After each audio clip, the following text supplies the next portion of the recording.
scratch your back with the stick. Okay. I used to have one for my asshole, like a little stick, and you just fucking work it from the back. If you're a little too fat, you're mathematically inclined. You can't scratch your ass. You can't wipe your muffler. It's Monday, cocksucker. It's a beautiful day to be alive. What the fuck? Fort Lauderdale was great. Thank you. If you live in the Fort Lauderdale area, South Miami, whatever the fuck you're from, if you came to the shows last week, and I had a great time. I've always had this special thing with Florida, kind of, sort of, where I don't know what the fuck it is.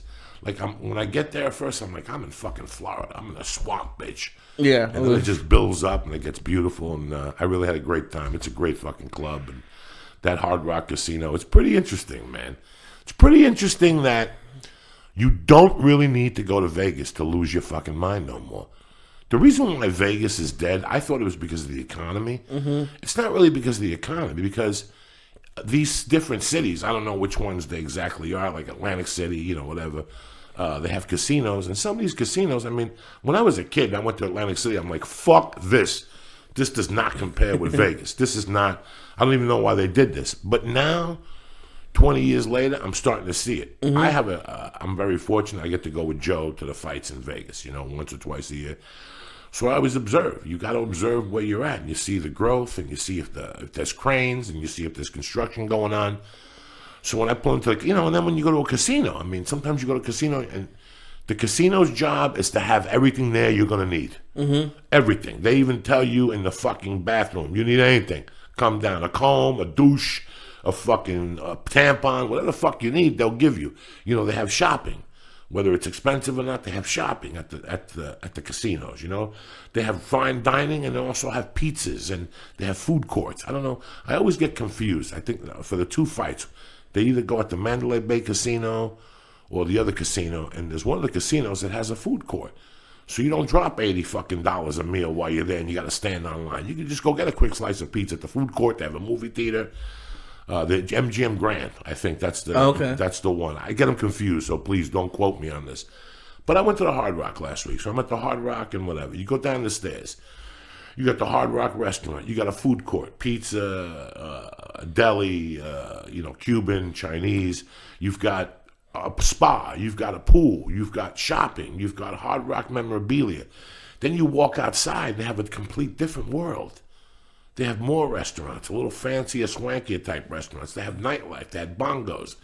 They had, toy stores. They had all this shit. I mean, I walked around every day, and every day I saw what they were doing. And I kept saying, now I get it. The 24-hour kitchen I ate at, let me tell you something, was superb for what I was getting. I was very blown away. The first night I got there, I was starving. I just got 2 eggs and oatmeal at 11 o'clock at night. I don't know why. I just didn't feel like nothing. If they fuck up the eggs and the oatmeal, then there's nothing reason to eat it. And I had it, and the eggs were delicious. The oatmeal was delicious. I think one of the days I had a chopped salad. It was fucking delicious, But the one day, let me tell you something. I live in California, and sometimes I forget. And I don't forget. I always try to keep it as old-fashioned as I could be. And I know that for some people, a lot of people who listen to the podcast, they're a little younger, and I have different fucking issues, and I have issues with, I hate when I go to buy something at any business, and I'm saying this, and I know I'm going to get some backlash for it from people. I hate when I go to fucking buy something, and there's somebody behind the counter who doesn't understand the language. It bothers me a little bit. It pisses me the fuck off. And I don't get mad at them.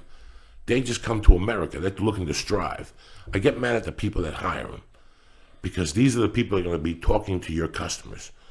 So if people are going to come in here and they do not understand what the fuck you're talking about. Number 2, if you're going to hire somebody, make them knowledgeable of the foods and how they're served and how they're prepared.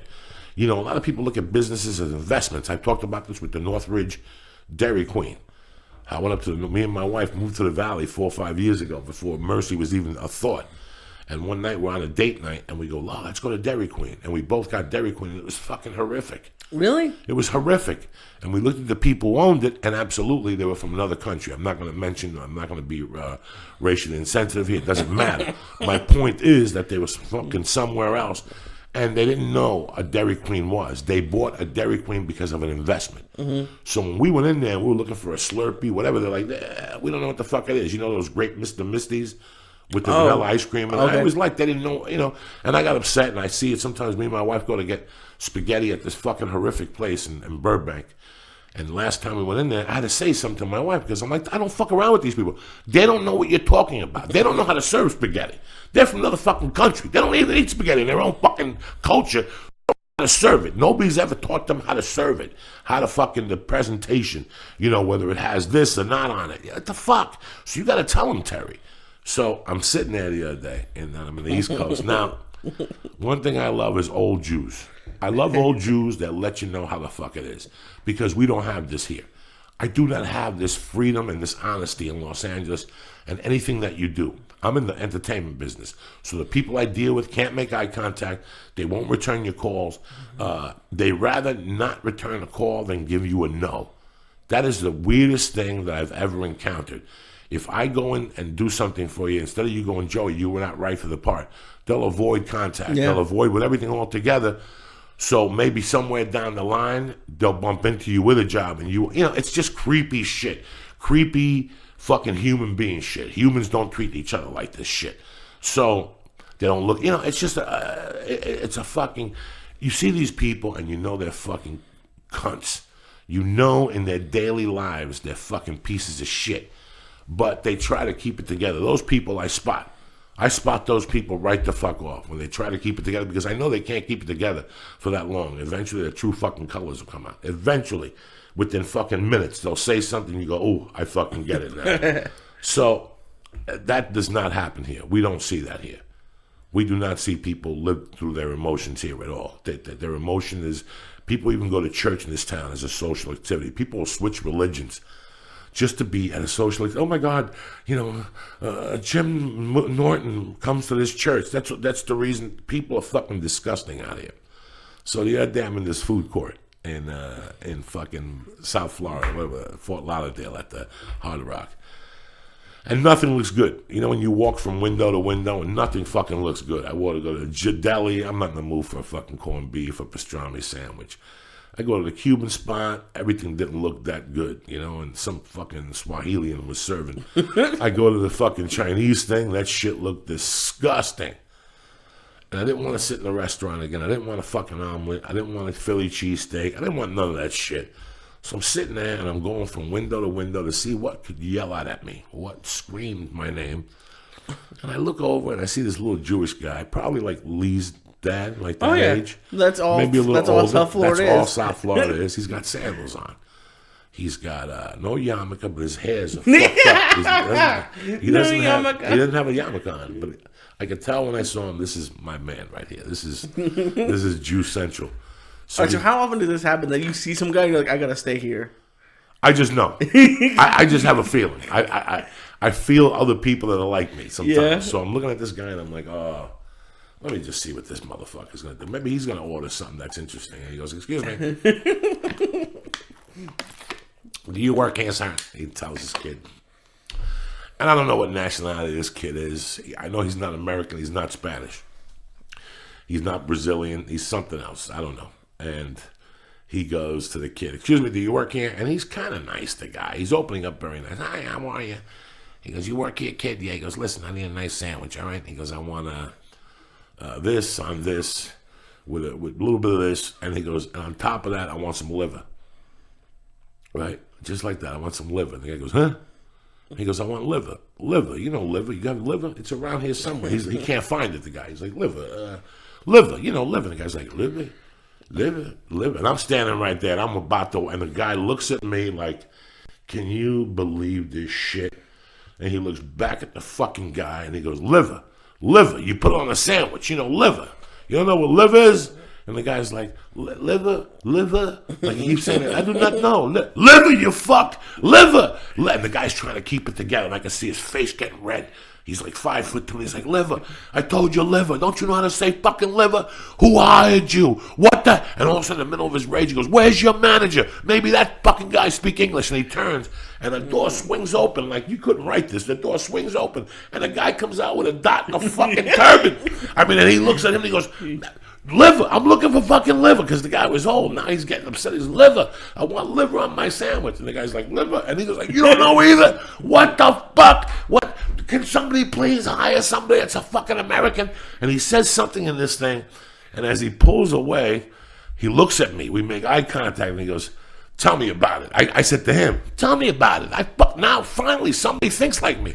I go, tell me about it. He goes, go fuck yourself too! And he just walks away from me. 9 out of 10, I would have told the old man to go fuck himself. But I haven't been told to go fuck myself in such a long time like that I kind of liked it. I was like, I love this fucking old guy. I was like, yes, there's finally old fucking Jews in the world. He told me to fuck off. That's what he said. I go, hey, tell me about it. You know, because he yelled. Once the Hindu came out with the turban, he fucking lost it. He looked at him like I was looking for an American, and they throw this fucking guy out here. This is worse than Sprint. Because Sprint always throws a fucking Hindu at you at the end. Like you get them call Sprint, bro. They'll throw an American at you, and to throw the fucking full court press on you, they'll throw a Hindu at you, and your world is done. Your world is done. Hello, what the fuck? I'm telling you, I did not call Cambodia. And the thing is, I know these people because that's all. Okay, In so Boston, for people who don't know, Fort Lauderdale and Boca Raton, that area, everyone from New York, New Jersey, Boston, that's all that is. All the Jews go down there when they're about 70, 60, something like that. So this casino probably had a deli, a New York delicatessen. But that's just because my dad goes to one every week. But they probably didn't have. They probably had turkey and ham. That's what they had. They had turkey, ham, corned beef. Yeah. No brisket. No brisket. That's why he was mad too. And they had a liver is this like it's like only Jews like it. It's just really Mitzi strong. Shaw used to send me to the store for tongue. Oh yeah. Tongue. Me and Ari. She used to send us. Ask Ari next time we talk. I've never done tongue, but it's chopped liver isn't that bad. It's pretty fucking strong to put on a sandwich. You've had it? I have it occasionally. You can only really have a couple bites. I couldn't imagine smearing it on a sandwich like cream cheese. But this guy wanted it, and he was making his own sandwich, and that poor guy was like, all I know is turkey, ham, roast beef, and what kind of cheese you want to put on it. But then again, I don't know. I just feel sometimes, and listen, you got to give everybody an equal opportunity employed. And I'm surprised the guy started out nice, because all the old Jews I know like that, they start out yelling. Like, they start out already angry. He was angry, but he was keeping it controlled. I could tell he was angry when he walked up. Yeah. Like he was looking for something to fuck with him, so he could run back to his wife and yell at her or some shit. At the penny slots. That's the thing about casinos, and I love gambling. It's in me. But whenever I go to a casino like that, it's just like when you see like the hordes of old people just like with the penny slots with just buckets of pennies. I'm like, Jesus Let me Christ. tell you what I did see this weekend. And What? it goes to show you. I saw, and I never saw it in Vegas. They told me they have it in Vegas. I've never seen it in Vegas. You can play War. Oh, the card game. The card game. Yeah. You've seen that before?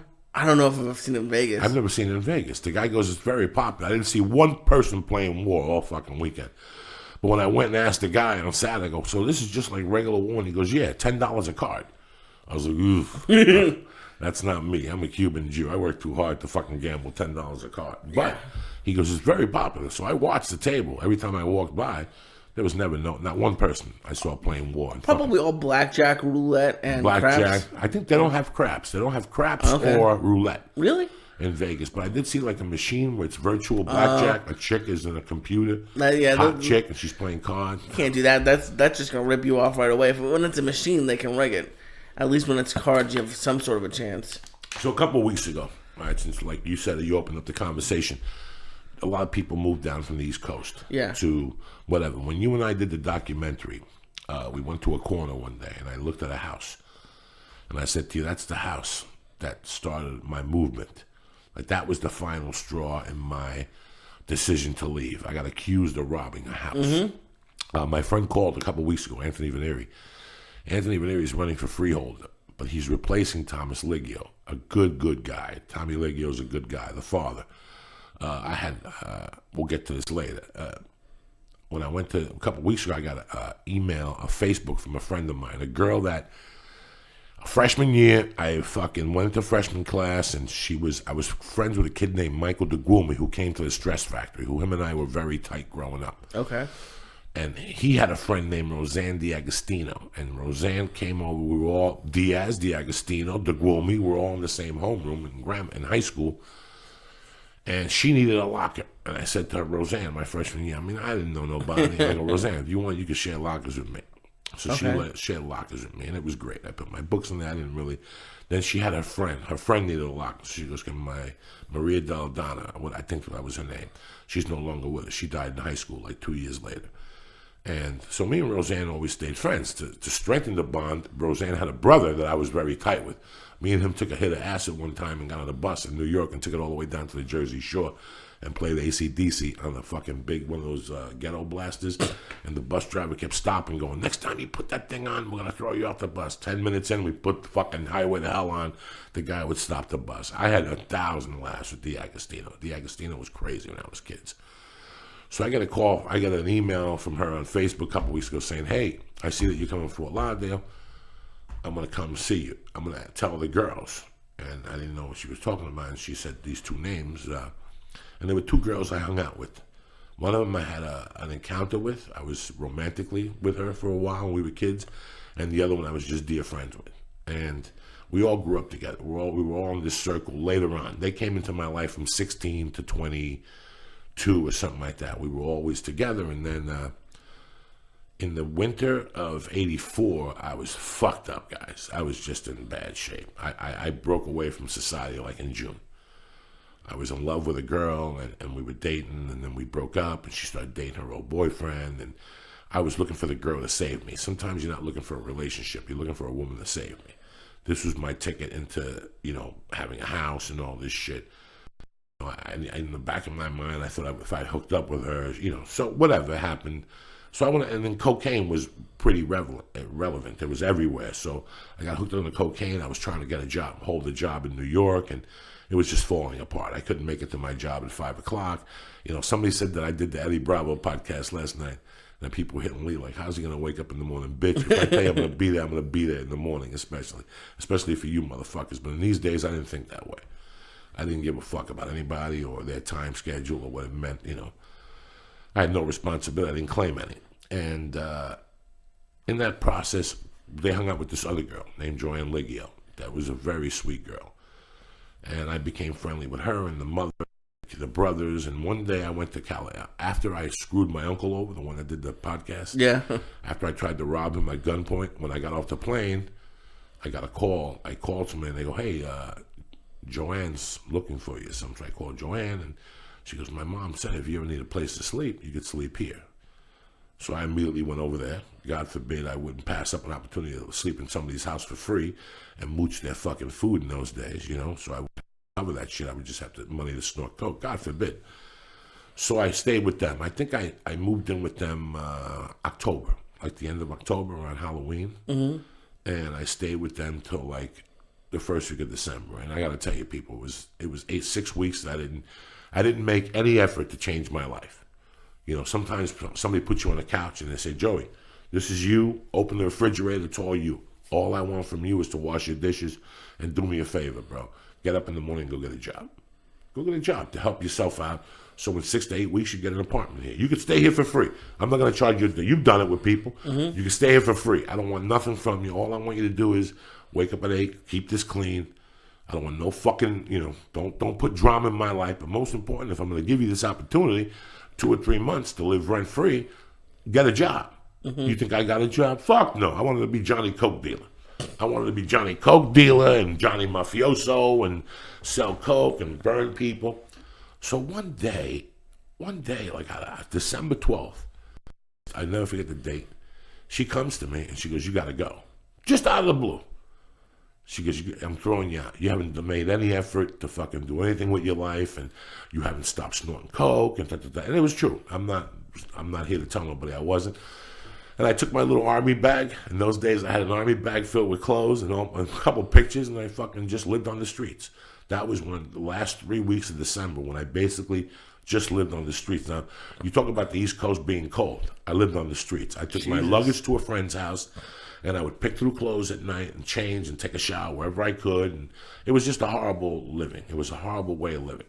So I hit rock bottom December 31st, 1984. I robbed this kid, Joel. I went to a hotel, and it snowed a lot.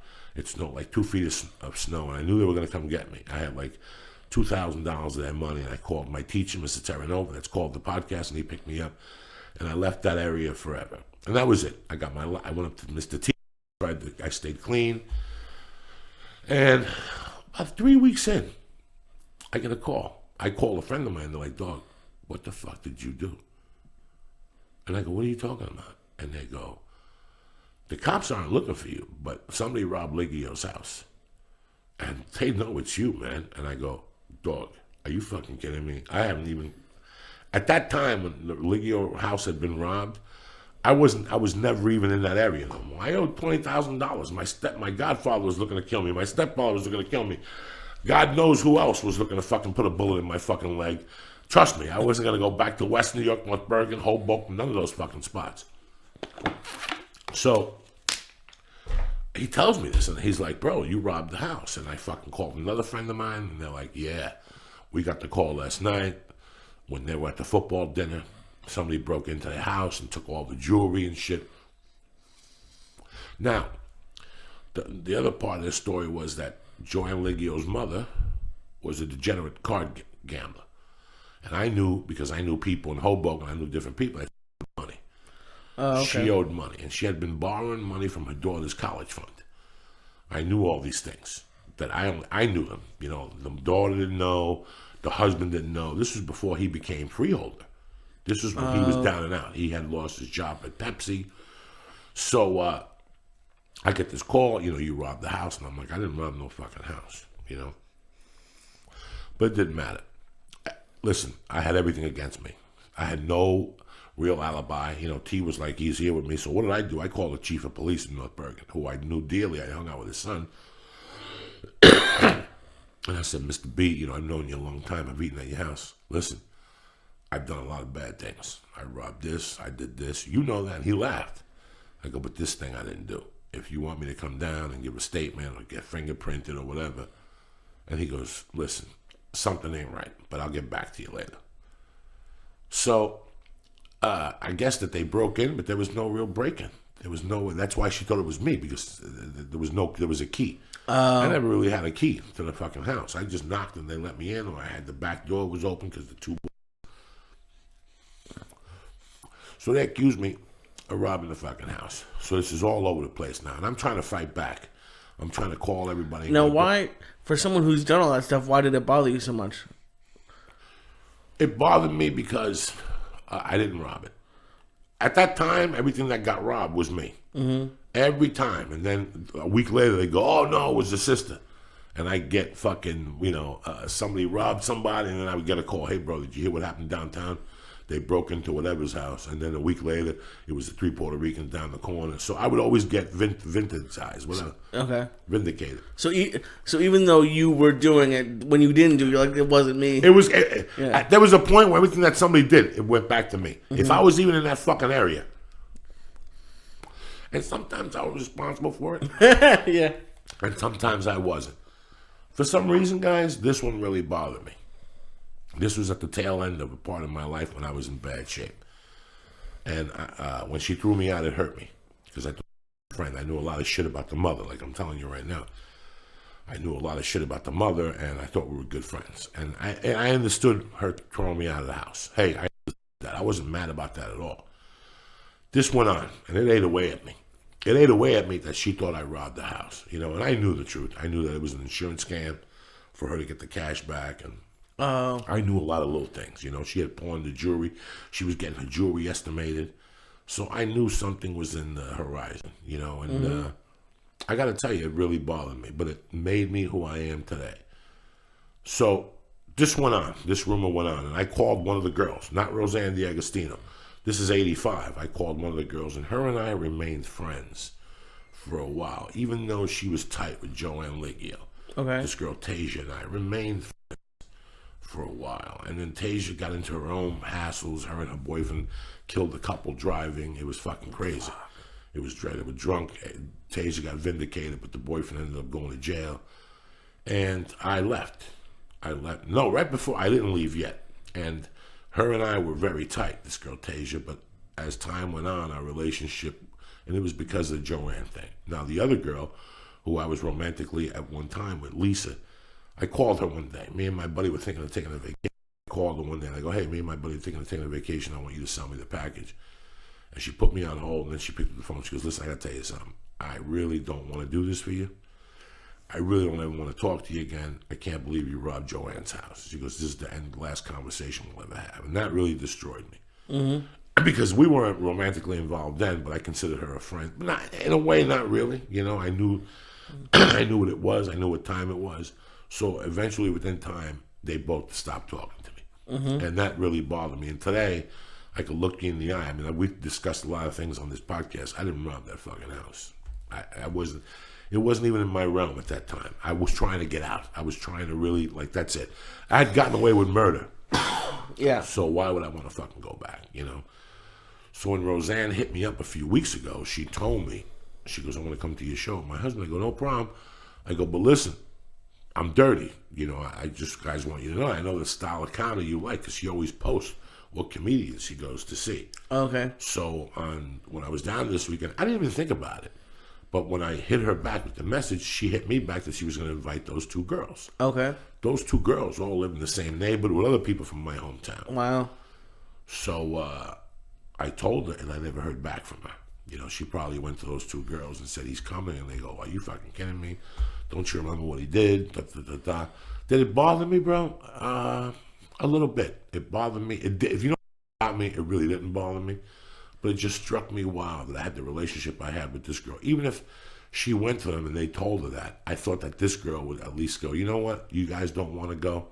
Let me go. Me and him had a friendship at one time. But I guess, and like I said, the other girl that had the locker died in a car accident. I remember we all went to the wake and I was very tight. So it just goes to show you that... So it never came out that it was the mom doing, like, it never came out. I never really wanted to attack it. At that point, you know, I was living... This happened in January of 85. I left New Jersey in June of 85. By that time, she had gotten her check. Then I bumped into her one day in 93. I went home. Mm-hmm. I bumped into her at a political function, but the people I was with were throwing heat. She couldn't say nothing to me. Yeah. They looked at me. They gave me dirty looks, but there was nothing. I gave them dirty looks back. At that time, I didn't give a fuck. But I would have gone up there, looked her in the face, and said, I know what you did. Mm-hmm. It wasn't me. I know what you did, and I'm not mad at you. You know, if I would have robbed the fucking house, I would have got arrested for it. Yeah. If it would have really been me, if they would have had witnesses and proof and I would have sold the jewelry, where'd the jewelry go?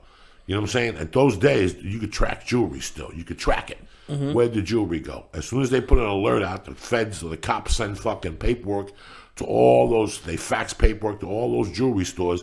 And if they're looking for 50,000 worth of jewelry, like they said they robbed, yeah, she said she had like 50,000 worth of jewelry, which she really had. She probably did have. So, but that pain that brought me fueled me.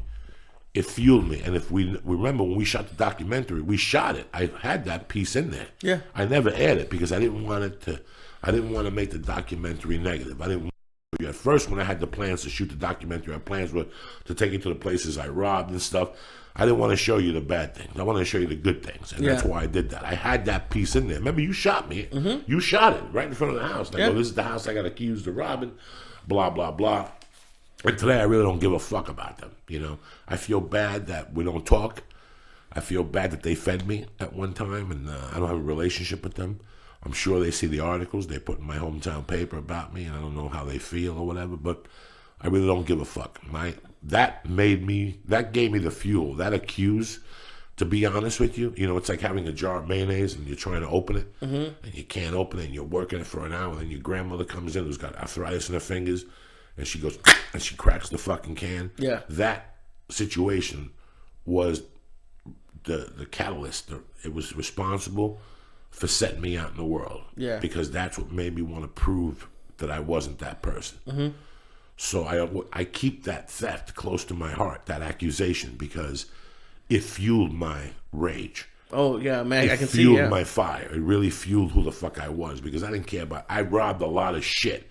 I'm not here to tell you I did not rob shit. I was a petty fucking piece of shit thief. But that I didn't rob. I had a little bit more class than to rob somebody who had helped me at that time. You know, they weren't involved with drugs. They weren't heavies. They didn't do nothing like that. So they were out of my range. Yeah. You know, all those people that helped me were safe. You know, that's why the people, you know, Lubes and Ascaleses and the Villanos, those people were my brothers. They stuck with me through thick and thin. In those days, I'm an animal today. If you don't stick with me through thick and thin, I don't want you around. It was interesting because I worked with two comedians in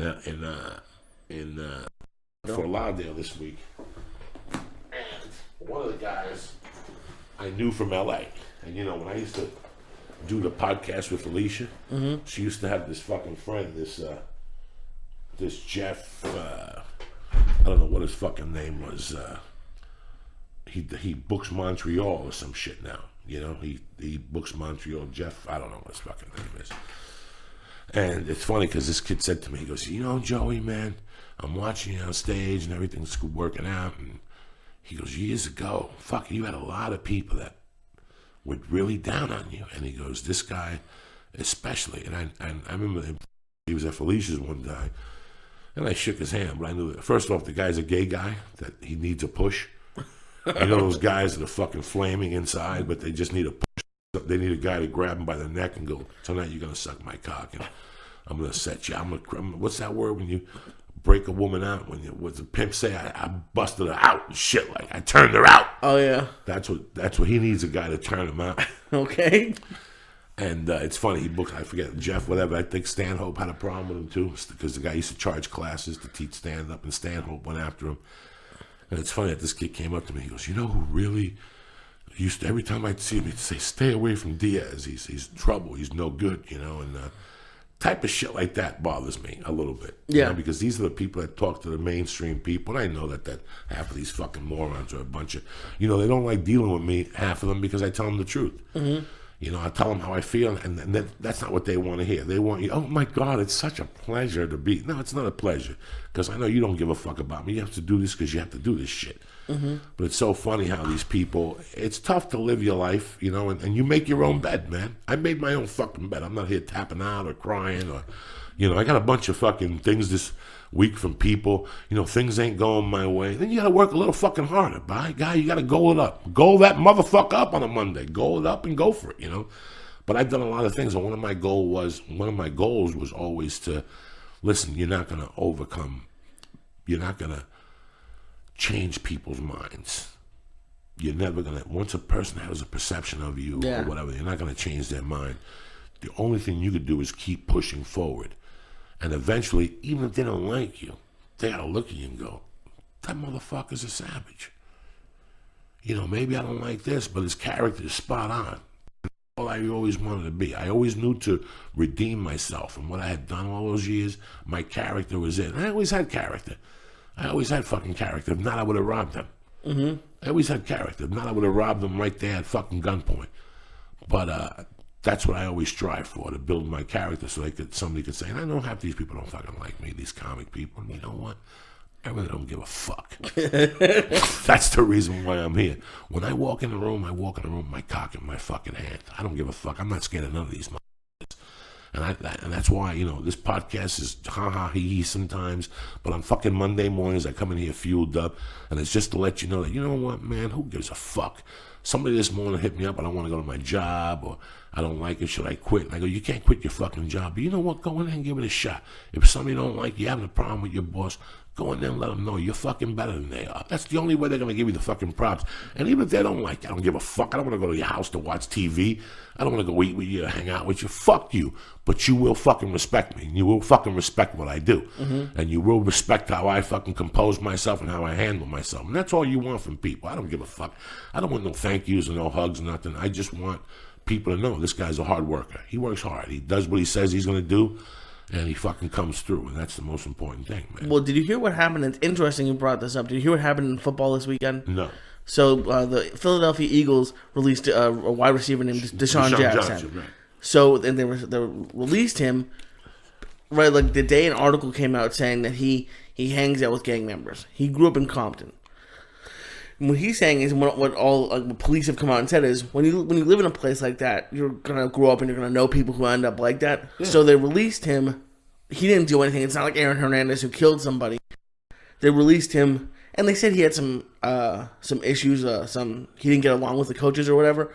But they released him before he did anything, and he went out saying like I'm not a bad person, and it's like. It's kind of like what you went through a little bit. Like what would that feel like? Like if like a comedy club or your agent now is like, he hangs out with bad people or he did this in his past, and then it kind of affects you. It's kind of like what happened to that UFC fighter a little bit, but he did something. So I'm gonna tell you something. It hurts. It hurts. I'm not gonna lie to you. It hurts for a minute. Mm-hmm. It hurts for a level. It hurts for as long as you let it hurt.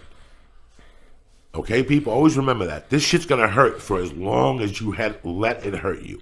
A situation affects you, it's gonna affect you for as long as you let it affect you. Listen to my fucking words, because I've lived with this every fucking year. Every fucking day. Whether I was Spanish and I first moved to North Bergen, in every level, you know, my insecurities weren't fucking man-made. I'm not a guy who's going to tell you that I haven't had opportunities because I'm Spanish. That's bullshit. I've never even looked at that. I've never even categorized myself as that. I categorize myself as a fucking man. I know I got to go out there and get something every day. But when you hear something negative about yourself, or something that somebody's taken out of perspective, or something that somebody has made a bad call on you, it hurts if you let it for a minute. Then you sit there, you reflect, you grab your cock, and you go, you know what? Fuck this bitch. This is the gasoline that goes in my fucking tank. Yeah. Okay? That's how I look at it. When somebody says something, like I told you one day, 9 out of 10, most people go up to people and go, hey, I heard you said that. I don't say nothing. Because if somebody's going to say something like that about you, knowing the efforts that you do, they're saying it from an insecure place, or they're jealous, or they don't understand. I don't even like that word jealous, but they don't like it or whatever. You know what? If they're that weak, they know you're going to fuck them up. That you know. I mean, in my world, when I get that shit, it hurts for 10 seconds. And if I didn't tell you, I'm lying to you. It hurts. It hurts for a minute. It might hurt for a day. It might hurt. But then something takes over you and goes, you know what? I'll take that person and wipe my fucking ass with them. With shit in my ass. You know when you take that first shit, how you take that toilet paper and wipe your fucking ass? That's what I'll do with their fucking head as their tongue is scraping my asshole. And they taste the shit from my fucking ass. That's how you have to think about those fucking people. And you don't say nothing to them. You don't even give them the time of day. You let them living their life. You let them live their life like if they know what the fuck they're talking about. And meanwhile, you're digging, you're moving fucking straight. Because listen, bro, it's like the fucking man said in Apocalypse Now. I'm in this fucking hotel hanging here, and Charlie's in the bush getting fucking stronger. I've always been Charlie in the bush getting fucking stronger. So you could sit there with your little fucking Gentile buddies, and stay alive and hang out at the Improv and try to be cool and put whoever the fuck you want down. But meanwhile, motherfucker, Uncle Joey, a.k.a. Charlie, that bitch is in the bush, motherfucker, with a gun and a fucking scope and a bag full of fucking bullets. I want to be around. It's Monday, March fucking 30th, the day the devil was buried at sea. Anybody say something about you don't feel good, fuck them. It only hurts for a fucking minute, and then you tell them, suck my dick, bitch.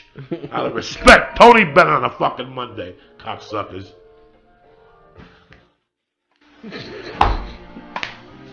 Pick up those motherfucking pieces. Who gives a fuck?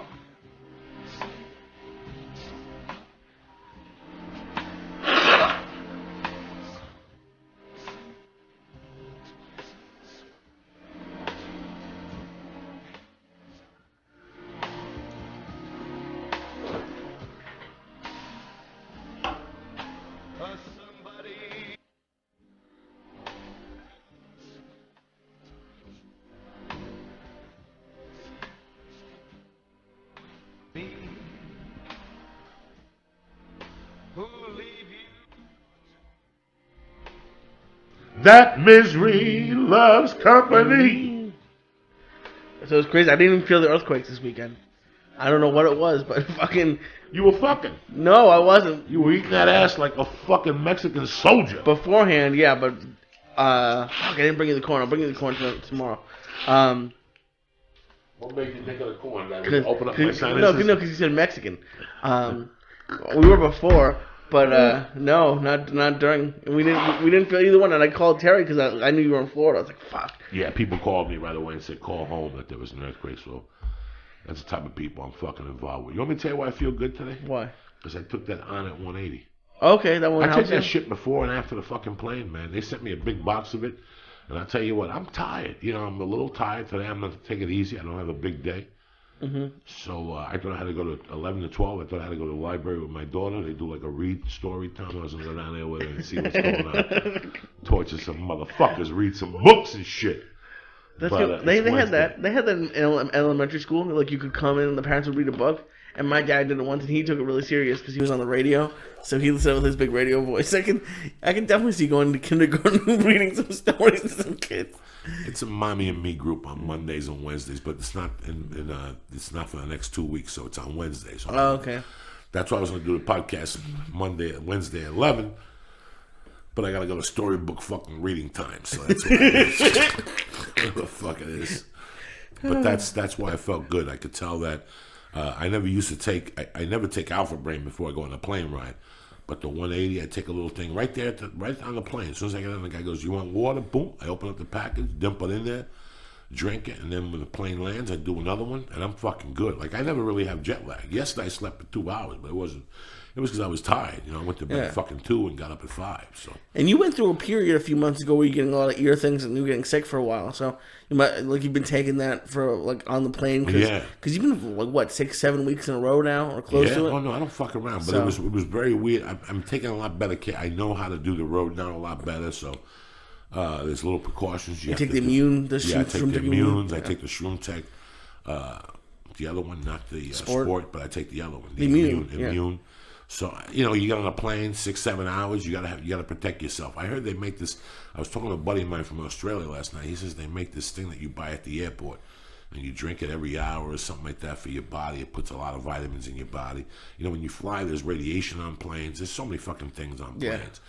And I fly twice a week, so you have to take a little fucking care of yourself, people. And that's the word of the day. Take care of yourself. It only hurts as long as you let it fucking hurt. You know what I'm saying? And it's crazy because, like, and I would love the Patriots to grab him, but they won't do it because of Aaron Hernandez. And at first when they brought it up, I'm like, yeah, I guess I can see, like, after what happened, you would let him go just so if anything happened. But, the article, it's kind of why newspapers are going down. The article didn't have any proof. It just said he hangs out with people who are in that. But it's like, that shouldn't be illegal. That shouldn't be a reason for you to lose your job. And it's Mark Cuban, the owner of the Mavericks. He came out a week or two ago and he said that in like 10 years the NFL is gonna go downhill because they're doing a whole nother night of football now. It's like Wednesday nights too, and then more games on Thursdays. And you know it might be fucking true. He said that like when people get too greedy, bad things happen. So it's kind of interesting. So they're gonna start Wednesday night football now? I don't know about Wednesday. They definitely added more Thursday night games, and like now CBS is covering them, and pretty soon it's gonna be every night of the week. I think it's some Wednesday night games. Now this kid that got Deshaun Jackson, was he a rookie last year? No, he was like 4 years in. He had his best year last year. Okay, so after his best year, so they cut him or they released him because he doesn't get along with the coaches. Maybe he has a chip on his shoulder. Yeah. But because he has gang acquaintances. Well, he's from Southwest. Yeah, he's from Compton. It's not that he's in a gang. It's that his friends who he grew up with, and I wouldn't have even realized it, but when I go down to drop Paul off, in those neighborhoods, there's fucking gangs.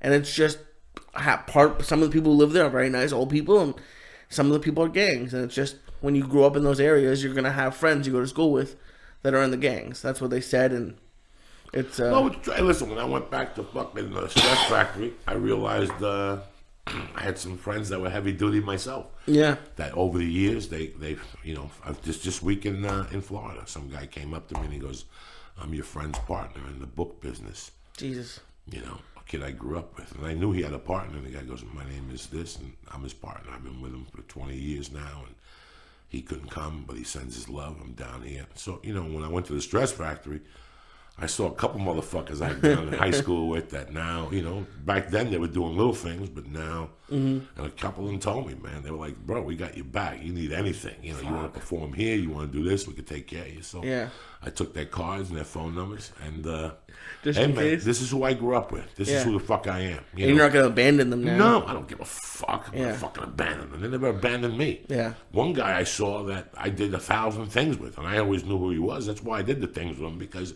I knew I would never get in fucking trouble. So we got a call coming in. All right. It's my little brother, John Evan. How's it going? Good, man. I'm happy you woke up to do this for us again. John Evan on the line. One of my fucking coaches who I love dearly, a jiu-jitsu fucking savage. He has a YouTube page and he has a breakdown page, and we're going to talk about Eddie Bravo. How you doing today, Mr. Evan? Oh, doing well.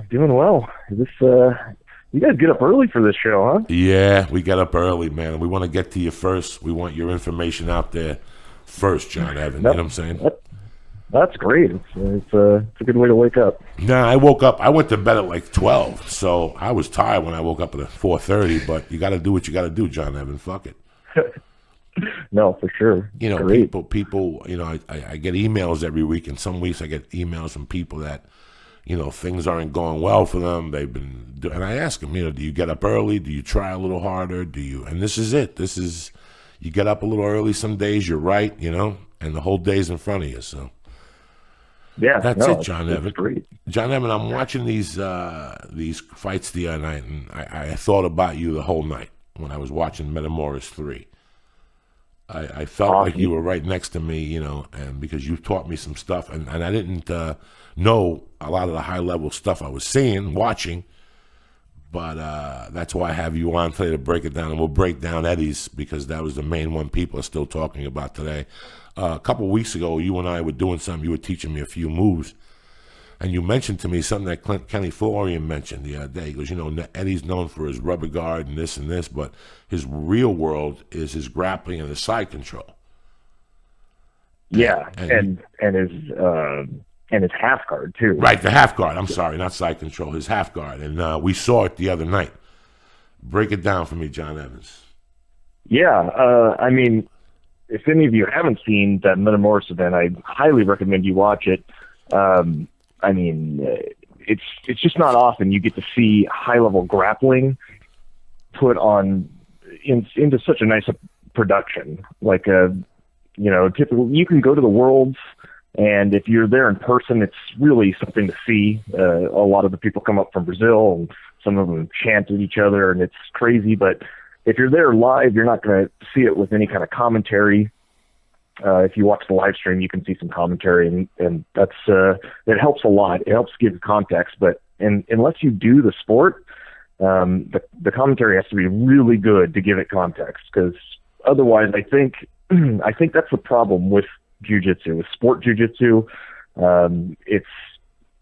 It's really hard to convey what's going on in the match unless you've seen it before. Because there's no way that you can tell, for instance, pressure. Like, there's no way the camera can show that. So, you know, maybe you've got two humongous guys, like, say, like, I don't know, somebody as big as Verdum, who's going to be fighting for the in the UFC, hopefully for the UFC heavyweight title pretty soon.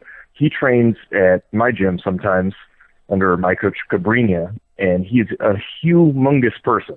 Just very big. And once you're that big, if you put a shoulder on someone's face and have a really strong cross face on them, that can be so much pressure. It feels like your head's going to pop off. But on camera, there's no way to tell that.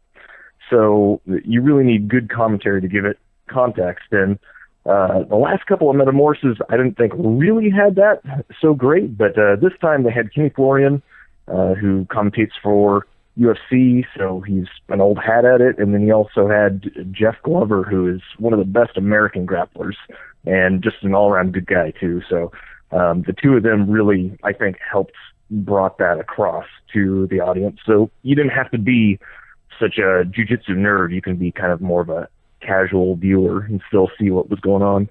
But the match was fantastic. I mean, this one it's a rematch. They fought once before, I think, in like 2003. Was it 2003? I think so. ADCCs, right? Yep, it was an ADCC. So it was Nogi, and that was the big deal about this fight. Hoyler was, if you don't know who he was, he is one of the Gracies. He was named, I think, by Gracie Mag, which is a huge jiu-jitsu publication. It's been around for a long time. He was named as the best grappler of the 90s, I think, by his peers and by the magazine, maybe. They took a vote, and he was the one. Best grappler of the 90s. So a big deal. And he's a smaller guy, too, one of the much smaller weight classes. But known also for his passing, which typically you don't see that at the smaller weight classes. A lot of people play guard more, so they're on the bottom more. But he has also a very good guard, but very good passing, too, especially for the weight class. Really technical, good athlete on top of it. And he went into ADCC where he was fighting Nogi, and Eddie Bravo caught him in a triangle and beat him. And a lot of people said, oh, it was a fluke, like it's not going to happen again. I don't think either of them competed after that. I might be wrong, but I'm pretty sure that neither of them ever competed again after that. So a lot of things left to speculation, people saying that Eddie was making his career out of this one fight. He just got lucky and all of this. And, it was really, it was an interesting match to make, and everybody wanted to see them rematch, but they never did. And now years and years and years later, they finally did, and it was a fantastic match. Really, really good. Unfortunately, spoiler alert, if you haven't seen it yet, it went the distance. So, because it's supposed to be submission only, but there was a 20-minute time limit. So, still you can argue it either way, but, I think most people that were there, even to the casual fan, they could see that, one way, if you're not sure who's winning in a grappling match, you can look at who's defending more and who's attacking more. And Hoyler was on top for a lot of the fight. I think for the whole first 5 minutes, he was on top in good passing position, trying to get a knee through the middle pass to work, but not able to get it to work. And then Eddie was able to utilize his lockdown. And for me, that was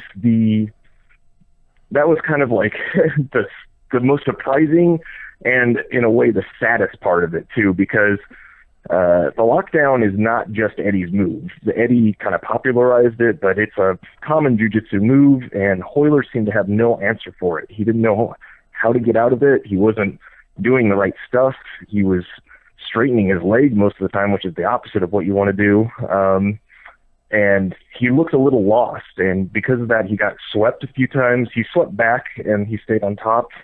But in the end, he got put into a couple of different compromising positions where he was nearly in a calf crusher and then also nearly in a neck crank, and he was in danger of being put into a twister, which is also a neck crank. And, if you have to look at it that way, he was defending. He was never putting Eddie in danger of being submitted. So I would definitely have to give this fight to Eddie, and I'm not biased either way. I really have no affiliation with either of those two camps. So it was a good fight, and I would have loved to seen it with no time limit for sure.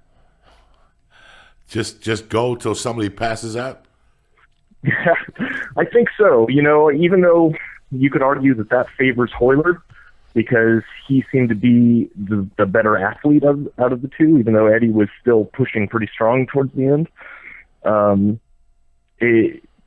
That's the only way to leave it to get a definitive answer. It's submission only. The only problem with submission only is that when you do it with no time limits, most matches, sure, they're going to end in 5 minutes, they're going to end in 10, maybe 20, sometimes 30, but every once in a while you'll get that match that goes like an hour and a half long, and it's just unwatchable for the casual spectator, and even for the hardcore spectator, if it's especially if it's more of a stalling game.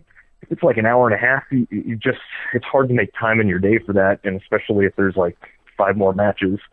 And how do you schedule that too if you're an event organizer? So that's kind of the conundrum with sport jiu-jitsu right now. These rules were, in my opinion, much better than rules for, say, like the IBJJF with the Worlds, where they give you points for sweeping, takedowns, passing guard, all of that. This, it doesn't matter. There's no point. No points. Just you submit or you don't. So that way it becomes much more pure jiu-jitsu, I believe. But also then you run into that no time limit issue. So it can be hard to run a tournament that way. I really saw one other thing that night that I think a lot of people saw, unless you're crazy. there's something there. I could watch one of these once a month. I would pay to see these live. I would go down. I would have paid the $100 to go down there that night. I think they're very interesting, John Evan. I think they're a little more like the way they did this show compared to like a tournament that I've been to. Like the time I only been to one with you at GMAC that day, GMAC. But I liked how they did it. I could see this on pay-per-view once a month. I think that there's a market. You know what? So what? You got kicked out of the UFC. You're a fucking black belt in jiu-jitsu. Why just open up a school? You know, you could jiu-jitsu-wise till you're fucking 60. You know that, right, John Evan? Especially if you've been doing it for 20 years at 40 years. Absolutely. That's the beauty of jiu-jitsu. And, you know, that's, I mean, you could see that here. And people wanted to see, people paid money. And it was the main event to see these two guys that were nearly 40, right? I think Hoyler's, or I'm 48 sorry, and Eddie's 43. That's reality. Yeah, exactly. That's fucking reality. Eddie's nearly 50, right? Yeah, Hoyler? 48 years old. And, you know, they're not like, these are not athletes in their prime.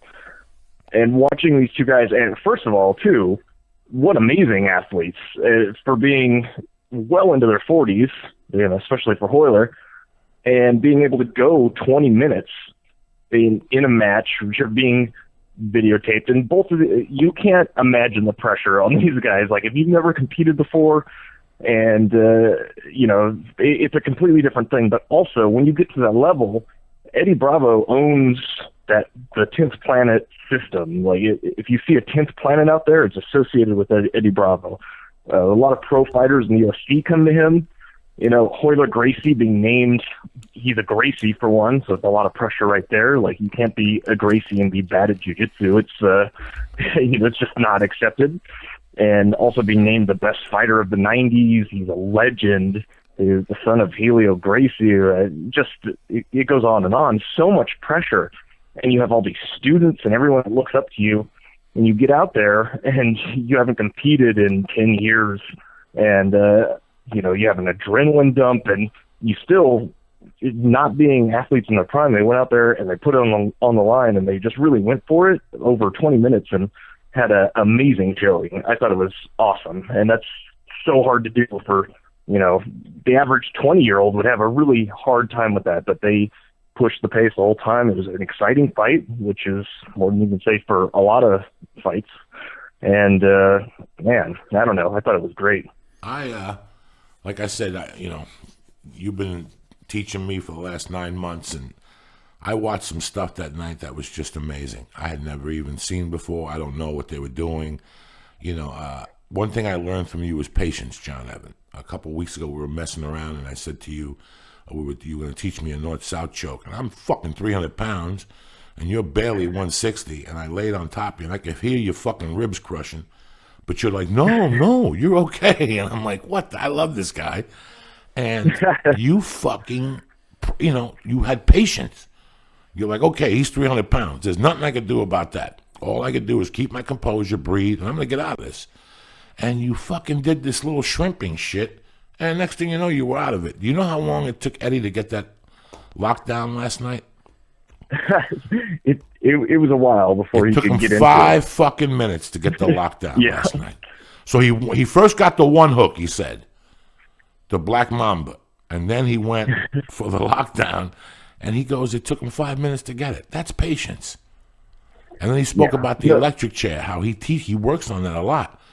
But he goes, you know what? He was surprised that Hoyler wasn't prepared for the electric chair, whatever they call that shit. But he said even then, like he goes, it's a move that you have to, you know, it's steps. He goes, it's steps. And there's one point where what was the name? Not Kenny Florian, but the other guy was Jeff Glover. Jeff Glover said that Eddie wasn't known for his cardio, but he was very technical, where Hoyler was more of an athlete. Yes, that's true. Yeah, you know, that fight, it was crazy. Hoyler was in a very good knee through the middle passing position. And the part for me that was a little bit sad was either either Hoyler has not updated his game enough since maybe he was last competing, which has been a while, or he just didn't give Eddie the respect that he deserved and didn't study up on him, because that lockdown is pretty common. And anyone that knows Eddie and knows anything about his game, like, it's pretty common knowledge that he uses the lockdown a lot, and especially from half guard. Also, I mean, Eddie just jumped right into half guard from the get-go, but Hoyler, I would have loved to have seen him trying to avoid that a little bit. I mean, there's a couple things you don't do in life. You know, you don't tug on Superman's cape, you don't spit in the wind, you don't fight in Eddie Bravo's half guard. You just don't do it. It's not a good idea. And he just allowed him to go right there, and I think maybe he wanted to beat him at his game, but why? You know, I mean, clearly it did not work out, and especially if you're going to fight there, why allow him to get the lockdown? And why not know how to get out of it? He wasn't doing any of the right stuff. He allowed his knee to get really torqued out, and from there, Eddie Bravo was able to get underneath him. Like you said, he did the electric chair. I think he did it twice. Nearly put him in a weird neck cranking position by grabbing the forearm at one point, and all of the control was based off of that lockdown. And because Hoyler, he wasn't, you know, typically to nerd out a little bit, typically the leg that's caught in the lockdown, you want to bend it, your heel to your butt. You kind of want to turn away from them and then bring it to your butt, and then you can turn back into them and extend the leg, and you leg work around their legs. Or if that doesn't work, you can incorporate your free leg and use that and go kind of down, weave it in between their ankles, and you can straighten everything out and release the lockdown. He wasn't doing any of that, and it was very surprising. And that allowed Eddie to get all of his sweeps and all of his setups for submissions. And then at the end, he got in this horrible calf crusher position. If people aren't really familiar with that, it gets used very legitimately at very high-level sport jiu-jitsu, especially no-gi, where, like, say, I think Vitor Oliveira recently, who, if you don't know who he is a GFT fighter, one of the biggest jiu-jitsu camps, and this guy's a beast. He's been tearing through the American circuit lately, even though he's a Brazilian guy. He went to the no-gi Worlds last year and submitted a black belt in tournament with that same submission, where you're in that calf crusher, just pulled the leg down, and it's the only thing with the calf crusher is that some people just do not tap to it. Its leg locks are a little bit tricky like that, but when it's just put on that hard the way Eddie had it, and especially with Hoyler's knee being twisted to the side like that, it looked horrible. It looked horrible. Yeah, I mean, it was super deep. He must have rubber joints or something. Well, he said he heard the knee pop at least 6 times. And he kept twisting, and he kept saying, you know, are you okay? Yeah. You know, but you heard what the man said. He goes, he's not going to tap. The only way to tap Hoyler is to choke him. The guy said that during the comments. Well, you know. he probably wouldn't tap to that either, but at least he's out, right? I was really surprised because, I mean, even the way that he was fighting the electric chair sweep, when you do the sweep with that lockdown and you torque their knee to the outside, I personally have torn someone's meniscus with that, because if they're stubborn and they try to fight back by straightening the knee and not trying to concede the sweep, it can go right on the knee. And I've torn someone's meniscus, and I've seen other people's meniscus torn from the same exact position. So he wasn't fighting, he wasn't fighting that properly either. He was being stubborn with it. The knee was getting torqued really bad, and he was in a horrible position for that calf crusher at the end, like I said. I was shocked to see him stand up at the end and seemingly walk around okay. Like, I thought for sure that it had just blown everything out of that knee. But I don't know. I guess we'll have to hear reports from his camp afterwards. But, I mean, he seemed okay. Yeah, no, it's funny. I did the podcast last night. He goes that, for sure he's definitely got ice on it today, But there's another school of thought to that. John Evan, you're a great jiu-jitsu guy. I mean, anybody I talk to at VMAC, they all go, fuck, John Evan, you're very technical and stuff. But John Evan, you've just been doing jiu-jitsu for 7 years. Can you imagine what you're going to be like at the 20-year mark? What also comes with that 20-year mark is flexibility. it's you could take your elbow to places I can't take mine, and Lee can't take his. You've been doing the game for a long time. You know your limitations. It's like the other night I did something on stage. I had to stop and when I got off, both comics were like, "Bro, you handled that lady fucking perfectly. It wasn't because I'm better than you are. It's because I've been doing it for fucking 20 years. I'm not better than you. I just been doing it for 20 years." That's how I looked at that night. That's just one of the things that it means to do jiu-jitsu. If you watch one of the countdowns to Metamorus, he stretches. He's a big stretcher.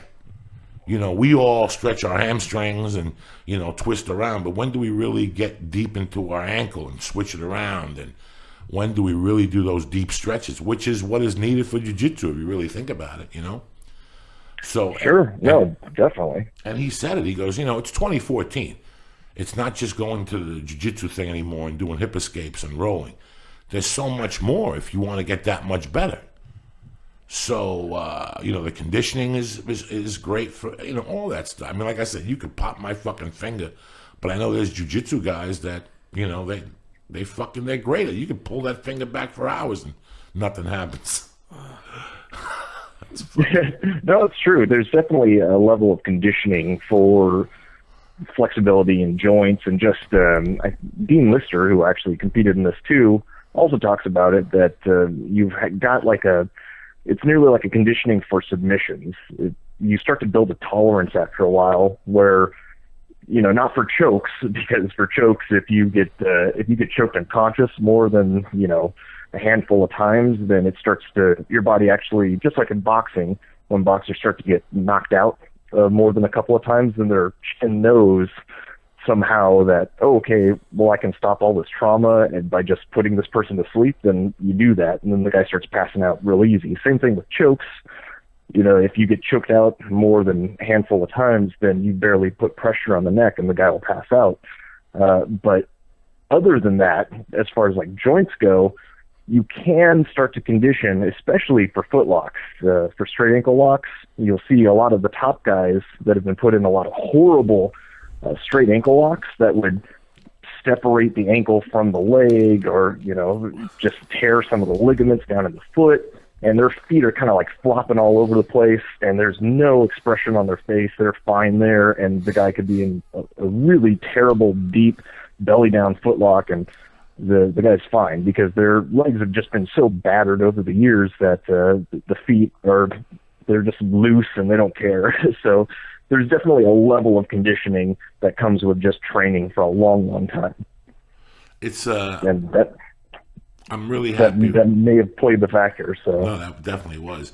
John, I'm really happy for Eddie, and I could tell in a way that, by the way you said that Eddie did great, that you're happy in a way also too. We're both fans of jiu-jitsu, but I'm really Eddie's one of those guys that works hard.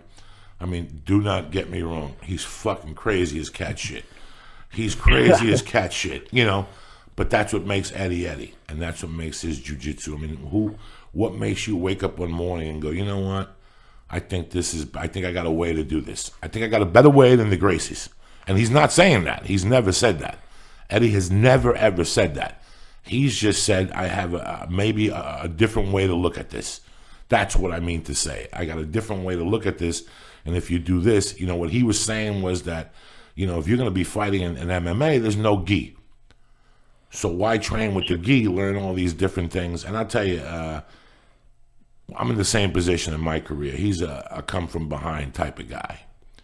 And he took a lot of chances, and he's got a lot of shit talked about him. People come up to me and say shit sometimes. When I'm doing comedy, after a comedy show, people come over and go, how can you hang out? Let me tell you something, man. That guy's done more for me as far as his values and his way of thinking than a lot of other people have done, And I was just very proud of that. When I watched it, the thing the third time, his fight, I watched it 3 times.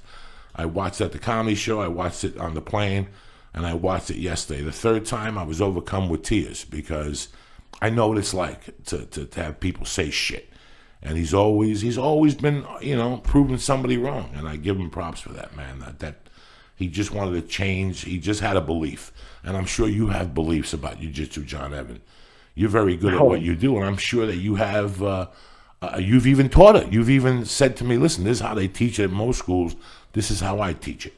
You know, with the one leg, the takedowns you've been teaching that you review on Tuesdays.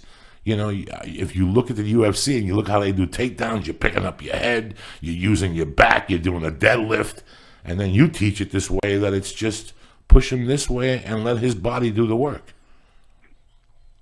You follow me? For sure. I mean, there's a million different ways to skin a cat, and you know, like you said, motives too.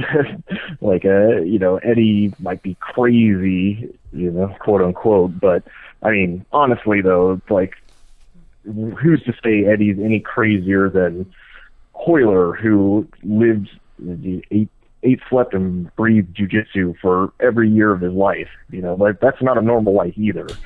So it's just, everyone's different. And Eddie, it was great to see him do really well. And I think a lot of people discounted him because he has grown a ton since him and Hoyler last fought.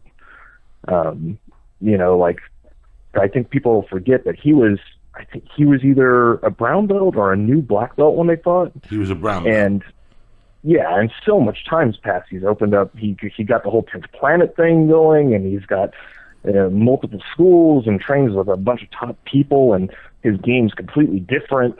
I mean, even though he was using a lot of his half guard stuff in this that he's known for, you know, he's progressed so much, and I think it was people that were a little bit, you know, I mean, on paper, Hoyler is the better athlete and the better competitor because he's done more. He's named the best fighter of the 90s, etc. But, you know, people in the know, I think, knew that it was a much bigger question mark about this match because, you know, who's training more and who's grown more. And I think Eddie's definitely grown more because there was more to improve upon with Eddie's game from when they last fought. And, you know, just what kind of shape they're in and how they've updated their games. So I definitely was not expecting a blowout in this match at all. And I think a lot of people that were higher level grapplers, or at least closer to the situation, knew that it could be a much closer match than what people were giving Eddie credit for. So it was great to see him come out and really do very well against such a top competitor. So I was very happy. Hey, John. This is Lee. I have no jiu-jitsu background, and I knew the outcome of the fight before I watched it, and I thought it was interesting because Joey brought up like he could watch this every month, and I thought it was interesting that 4 out of the 6 fights ended in a draw, and in most American sports there's a winner. So, is there a way, like, how do you explain to someone who doesn't know jiu-jitsu that a draw isn't a bad thing? Because like, it was, when I looked at it, I was like, wow, 4 out of the 6 fights ended with no one winning. But then when you see this fight, you're like, oh, okay, I see what happens. Like, is there a way there could be like some sort of overtime where they do points or something like that? But it was just, it was surprising to me that 4 out of the 6 fights in a big professional fight, no one won. Yeah, that's actually a fantastic point that you bring up. And being someone that puts on their own tournaments myself, like, it's a really, honestly, is the biggest issue with sport jiu-jitsu right now. It's what is the best tournament format. And I personally, there's pros and cons to the point system, and there's pros and cons to the submission-only system. I personally don't believe that the current point system that, say, the IBJJF uses, especially with their rule set, is the best system. I really like submission-only, but then you run into that whole time limit issue. Metamorus tried to change it up because this is now the third Metamorus, I believe. Mm-hmm. The first Metamorus was submission only, and then I think they did it just like this one, where it was a draw after a certain amount of time. And then the second one, I don't believe it was no time limit, yeah. But the second one, what they did is they tried to do more of like what you're saying, so they can have less draws. And what that resulted in was a lot more confusion and a lot worse matches. So even though there was 4 out of 6 matches went the distance, which is not ideal at all. These matches were much more exciting because in the second one, what they did was they said, okay, 20 minutes, submission only, and then at the end of that match, we'll have 3 judges that will just say who's a winner. And absolutely, with those 4 or 6 matches that were on this Metamorus card that did go the distance, there was pretty much a clear winner and loser in each one of them. But they can't, when they start to incorporate the judging system, then it becomes just the same as point-based. Because what happened was a lot of the competitors were fighting, and they knew, okay, well, we're 10 minutes in, this guy's too hard to submit, and maybe I could make it work if I just went balls out, but I could also lose, like maybe I give up a position or get too tired. And then if he starts dominating, then the judges will give the fight to him. And there's money on the line, of course, too. So people were just stalling more and trying to get a decision out of it, even though there's no points. So it made the fights really a lot less exciting. And it was a shame, but that's the way it works. If there's any kind of a point system, the fighters will typically stall for those points, even if there's no points and there's just judging. So it was really hard for them to figure out a way to make less draws happen. But the only thing that they came up with was 20 minutes just for a spectator, just for the reason of the spectators being able to watch a predetermined time limit match instead of having to schedule out your whole day for watching Metamorus 3 because you don't know how long the matches are going to go, and trying to make a decisive winner and make exciting fights. So even though there was the 4 fights that went to a draw, they were much more exciting fights. Okay. And then I thought it was interesting, one of the fights that somebody won, somebody took the fight on 30 minutes notice. What is that like? Like, he was just there probably, like maybe as someone's part of a team or something, and like somebody had a staph infection. Like, what is it like? Like, I don't think you've ever seen a UFC fighter take a fight on 30 minutes notice. No, you typically would not see that. That's actually pretty crazy. If you don't know who that was actually someone who did fight in the UFC. He was on The Ultimate Fighter. It was Kevin Casey, kind of famous Hickson black belt. But he came in and stepped in for Vinny Magalhaes, who had a horrible staph infection. They posted pictures on the internet, and it looked pretty nasty. So he had to step in on, like you said, I think it was 30 minutes notice, which is nuts. The only thing that's good about Jiu-Jitsu that's different from MMA is that if you mess up, you're probably not going to get your face punched in. You're not going to get any kind of, you're not going to get a bad concussion or something like that. Of course, you run the risk of being submitted, and it may be embarrassing or whatever, but and if you tap early, you're probably not going to get hurt. So that's one good thing about Jiu-Jitsu. You don't have to be, it's not going to endanger your career for taking a fight on such short notice like it would maybe in MMA. Okay. So, and then, yeah, it was a really weird situation though. And, but I mean, as long as you're training, even if you're maybe not in perfect tournament shape, if you're training real hard all the time in the gym and someone says, hey, do you want to fight in this match? Maybe you're not mentally prepared, but, physically you're probably not too far off. So, okay. Then what are they don't necessarily peak like they do for MMA as much. What are the weight classes? Because I noticed Hoyler and Eddie had like a 10-pound weight difference. Is that something they agree upon, or how, what is that? Because in MMA it's like to the ounce. Yeah, in MMA it's really, well, I mean, if you want to look at a more established sport, look at boxing, where it's basically if you sneeze or blow your nose, then you're in a different weight class. So there's a lot of little weight classes because there's so many competitors. And as MMA evolves, there will be more weight classes. And we've seen it with UFC already.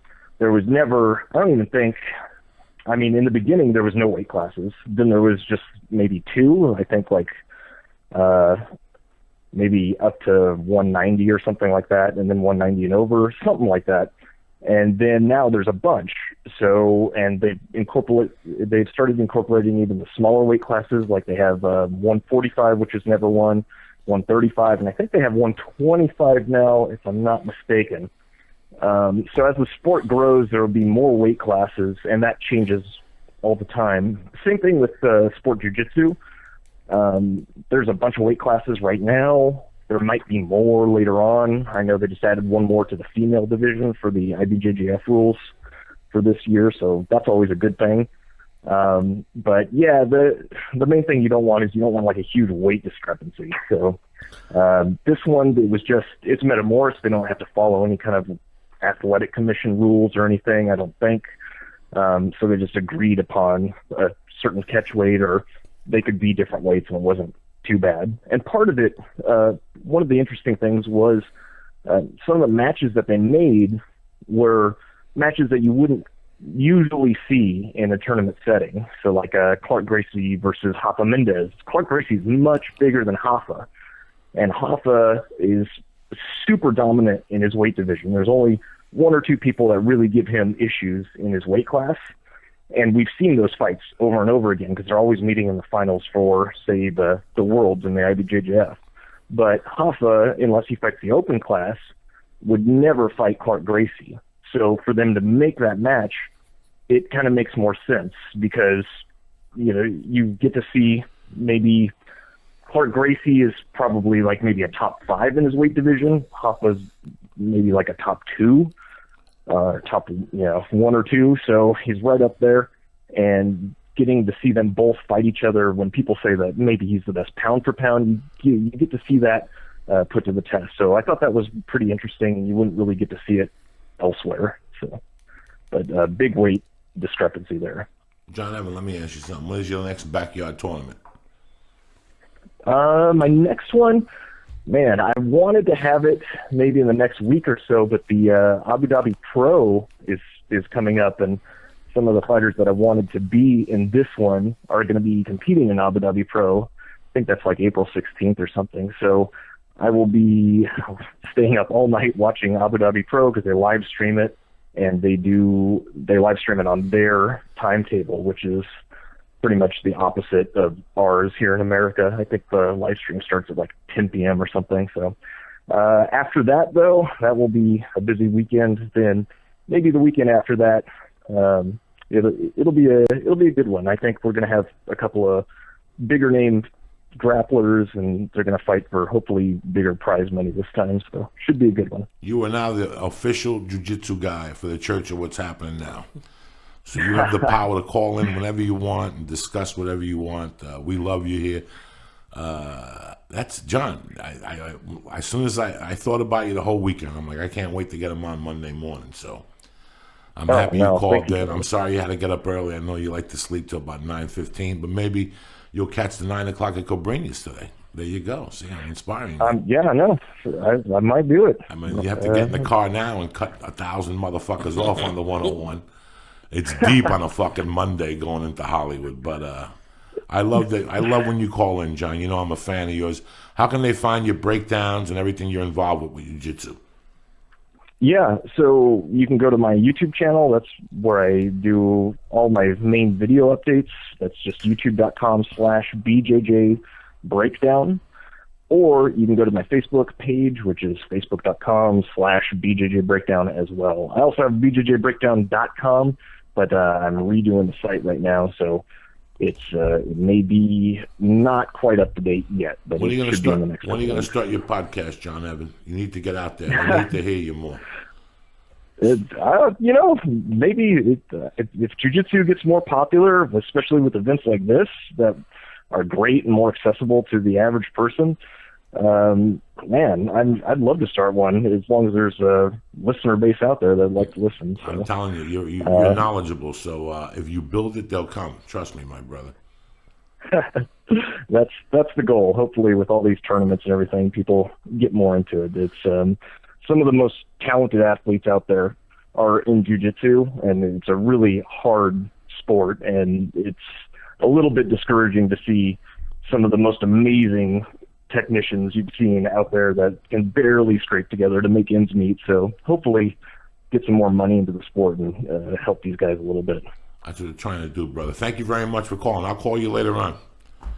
Oh, and say definitely. Thank hello. you guys so much Thank for you, having John me. I Evan. really It's appreciate always it. a pleasure for you to call, man. Like I said, you're the new correspondent for the Church of what's happening now, the Jiu-Jitsu division. So all you got to do is text me and say, Joey, I want to call up today. I want to talk about something, your family. You're good. All right, brother? Awesome, man. Thank you guys. Thank you, John Evan. Have a great day. That was great. Yeah. Hey, listen, man. Kindred soul. Eddie gets tortured. Eddie gets a lot of shit from people, and a lot of people would quit. Don't ever fucking quit, man. Like I said, it only hurts for as long as you let it. You fucking move on, and that's your gasoline. That's it. I want to give some shout-outs to some bad motherfuckers today. My main man, Don Sal Zarulo, Sergio Andahar, Talking Lair, Ernesto Salazar, John Rollo, the Teflon Jew, Samuels, my man Nelia Samuels, my man Water Boxer, anybody who came to the Fort Lauderdale Improv this weekend, my man Oscar Nunez, Oscar Hernandez. I love you motherfuckers. My man Brock, a lot of people came out. I met cool people. I met this black Lee Syatt fan with a gold tooth who caught me outside and was like, man, I wish I'd been there. dig you. But my main nigga is Lee, the fucking flying Jew. Where's the flying Jew at? That's my nigga. He must have told me that 15 fucking times. Man, I'm happy you're here, but man, I see that motherfucker grow and shit. I seen him grow. I was like, I wish I would have got his name. I would have fucking had him calling. He was hilarious. Gold tooth. The chick that wouldn't say nothing, she was like kind of scared that he might beat her and shit. Right there in public. Well, if you're listening, email me at flyingjuradio@gmail. I don't know what his name talk is. to him. I want to give a shout out to my fucking sponsors. Hulu Plus, as usual, fucking making it happen. $7.99 a month. Watch all shows whenever the fuck you want, on whatever device you want. Your phone, your tablet, your whatever, your fucking hand. I don't give a fuck if you stick a plug in your ear and watch it on your fucking hand. That's how Hulu Plus goes. Go to huluplus.com or go to joeydiaz.net. Go to huluplus.com, box and press in. Joey. Boom! Get 2 weeks for free. If you just go to hulu.com, you get Ugats for free. You get 1 week. I'm giving you a deuce plus $7.99 a month. That's $96 a year for fucking entertainment. $100 a year out of the fucking whatever money you make. I'm not asking you for much. Go to huluplus.com and press in Joey. and get your fucking party started, bitches. That's how we roll. Onnit.com, I can't thank you enough. I can't thank you for what you've done for me. Your products, whenever I contact you, you send me my Alpha Brain. I just finished the one Alpha Brain cycle. I'm going to start another one in about 3 weeks. The Shroom Tech, I'll be taking it tonight for Jiu-Jitsu. I mean, I believe in this shit, folks. And it's helped me. The Shroom Tech Sport has helped me with my endurance. That's the one that I'm really, if all their products are as good as Shroom Tech Sport, then we got something fucking special here. They have the Digesti, the enzymes. They've got the fucking Hemp Force protein, which is sensational. We were talking about it last night on the Eddie Bravo podcast. Go to Onnit.com. Go to joeydiaz.net. On the Onnit, press what? Church. CHURCH. Booyah! And there you have that, all right? Also, to my fucking great friends at Dollar Motherfucking Shave Club, making it happen again. I got home today. There was a thing of fucking razors right there. It's not even the fucking first. They're better than welfare. You understand? They're better than fucking welfare. It gets to your house. Onnit also has the program. You can stay on it. You get 20% off. They mail everything to your house the first of the month. Dollar Shave Club does that. A nice razor, some fucking 4 blades. Let's say you want to wipe your asshole. The one white Charlies. You got the cocoa butter shave. Dollar Shave Club, don't fuck around. Go to Dollar Shave Box and Press. Church, when you go to joeydiaz.net. Also, my brothers are escapepod.tank. I love Jeremy. I love Pod Tank. Escape Pod Tank. What did I say? Escapepodtank.com. Yeah, you added a dot. I know, I'm sorry. I'm stuttering. I gotta drink some fucking water here. Jeremy will always answer the 1-800 number. Go to their webpage, escapepodtank.com. Go to the 1-800 number, call them if you have any questions. I'll tell you what, they're a leader in the industry. They have the industrial ones. They have the ones for your fucking house. They have the ones for your backyard. You could jump in there, scrub your nuts, close the hatch. Whatever the fuck you want to do, you could do with escapepodtank.com. Go over there, tell them we sent you, get $250 off. If you live somewhere, they'll deliver it. Listen, they're nice fucking guys. This is who you want to do business with. Not only that, I'm going to save you $2,000 on a fucking tank. There you have it. Plus the $250. And buy a t-shirt. That's what you fucking do, all right? And that's it. We had a beautiful fucking day to be alive. It's going to be 60 degrees. I'm tired today. Oh, yeah. I think I'm going to go to kettlebell class tonight. or just go to Jiu-Jitsu tonight because it's Marcel Madness at VMAC tonight. For the first half hour, he makes you do jumping jacks and fucking burpees and fucking push-ups. I can't do burpees. I can't do the hill climbers. I try them, but I'm working every day, man. I'm trying to fucking do this every day. This weekend I ran 2 days. I rode the bike. Inside or outside? Because outside must have been... Inside. Yeah. No, it wasn't that bad. It wasn't that humid. It was cloudy. It wasn't sunny at all. Wow. It was cloudy all fucking 3 days. I rode the bike for the first time because my knee was bothering me. Oh, fuck. So I wanted to really give it some mobility. So I rode the bike both days for 20 minutes. Then I got on the treadmill and did the Dolce diet for 40 minutes. So it's a 60-minute of cardio. I burned some calories. My shirts were fucking sweaty as fuck. They smelt. But, you run. What the Dolce thing is, you walk the first 5 minutes on like 3.5. And then after that, every 2 minutes you jog or you sprint for 30 seconds. And then you walk 2 minutes. So it's not bad. You can cover. You put an album on your iPod. Just put the album on because it's going to take you 30 minutes. And you just you walk for the first 5, then you fuck around with it. Sometimes I put it all the way up to like 6.5, and I only sprint for 15 seconds. But then I'll rest for 1 minute and 45 seconds. So you can play around with it. I do it for like jiu-jitsu to get out of you're on the bottom and you want to fucking hip escape and then put them back in your guard. So that's all I'm doing with that little running thing. But it was Mike Dolce who invented it. I didn't invent it. I just modified it a little bit like Eddie Bravo modified jiu-jitsu. So I did that. So today, I was going to take Sunday and go back at it today, but I'm just physically tired today. I think I'm going to go back and have breakfast with the family and maybe do that and maybe just fuck around and write and do all that stuff. What do you got planned out, Cocklicker? You got a podcast?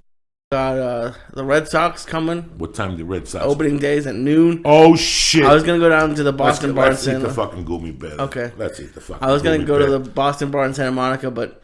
Nah. Check it out. We got a fucking Green Hornet. Lee's going to... It's Monday, the March 30th. That's how we're starting this motherfucker off. Yeah. Line up Bush, The Sound of Winter. Eddie played it last night. Now it's been on my mind all fucking morning. This is going to be interesting flying G radio on a podcast, on an edible. Delicious today. They do a good job with these fucking Green Hornets. I'll tell you that much. Only that, they fuck you up too. Yeah. Just like Mama used to Yeah. make, huh? I don't know how I like that so much more than anything chocolate based. I can't do that, but that's yummy. You don't like the chocolate base? Nah. This week we're doing a special podcast Wednesday at 1 o'clock. I got a special guest for you motherfuckers. I just need them to confirm. And that's it. We got a great week coming. Next week this Thursday I'm at the Tempe Improv. But next week I'm in Grand motherfucking Rapids, Michigan, bitches. Break out the dirty white women with dirty feet. I love it. I love Michigan. I love Tempe. I can't wait to see you motherfuckers this weekend. Besides that, that's it. Yeah. If you have a second, go to Syatt.com. Everything I do is there. I appreciate it. Okay. No, and also for you motherfuckers asking, you ready? The coffee cups are in. The t-shirts are in. All I'm waiting on is the gi patches. And after that, the store will be open. My wife is going to open the store this week for pre-order, like Lee did with his t-shirts. We'll be sending them out next week. We got short sleeve Church of What's Happening Now t-shirts and long sleeve Church of What's Happening Now t-shirts that I've been selling on the road when the sleeve says the Flying Jew. You know what I'm saying? You got a pussy, a cock with balls, and a crucifix on your fucking shirt. What else do you need? If that don't get you started, nothing's going to get you started. I love you motherfuckers. From the Church of What's Happening Now, have a great day. I want to thank all my sponsors again, HuluPlus.com, On It, EscapeBodTank.com, and Dollar Shave Club. I love you guys. Have a great fucking day. Have a great Monday. Remember, fuck them all up the ass. Don't give a fuck what they got to say. You're the Captain Kirk of the Enterprise. You're the motherfucker that goes to ShopRite or Panty Pride or fucking Albertsons and pays for your own groceries. And if you got something to say, tell them to suck your dick and call you shorty. You were born in 1940. You ain't taking nut from nobody today. You're going to be the best motherfucker you could be. Fuck the national anthem today. This is your own personal anthem. This is the personal anthem you're playing your fucking head every morning when you wake up. Today they're going to suck all these people with their positive reaffirmings. I am who I am. I'm confident. Go fuck yourself. You're a bad motherfucker. You got to say that to yourself in the morning with one eye shut so it focuses into your fucking brain like Popeye with one fucking eye. Look at yourself and go, I'm a bad motherfucker. Nobody's going to fuck with me today. Somebody's going to suck my dick today. Somebody... Oh, what's this? I feel great, man. I'm You excited. get some Mediterranean lunch. What happened? It wasn't that good. And the Jews fucking kill you. They kill you. They charge you an extra 10. It's kind of the same thing with my girlfriend. We always try to go to new places, but just go to the same place you always go to. Every time I've gone to 2 new Mediterranean places this week, and each one has disappointed me. Unfucking believable. That's What's what are the you gonna combination? do? It's Jews. Like the last 2 ones I went to were owned by like Jews. You should have seen the picture I tweeted you today with the beard. It was like down to here, but they gouged the prices and it wasn't good. It took like 30 minutes. Like I had this whole plan for in between podcasts and I couldn't do any of it. So now the other place you used to go to, Just all Mexicans. Even the guy at the counter is Yep. Mexican. They're selling Mediterranean food. Yep. You understand? That could have been Carlos Santana's fucking nephew. You understand me? Dropping it. Yeah. At the Mediterranean place. At the Mediterranean, but I mean, you know what? You get what you get. Fuck it. No more Mediterranean food. Just Why? go because you got to go to It's the one healthy. that took you to the dance. Stop trying other places. If one is solid, that's it. It's over. Why You never get the urge to go to a new place? No, not with one word food. I go to Green Apple Chinese restaurant.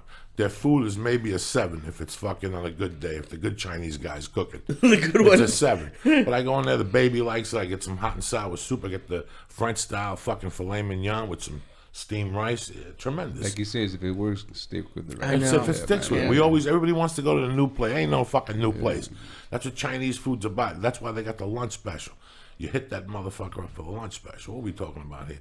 I was telling Emilio and Lee today that this is how I started my day. I got up early, wrote, tweeted, took a shower, ate. I had a protein shake, did kettlebells, got home, hooked up with my wife, and we're going to come over here and hang the poster and clean it up a little bit. And we stopped at 7-Eleven. My wife was thirsty, and so was I. My wife wanted the little diet water, the watermelon water from fucking 7-Eleven. I was just going to get a container of water.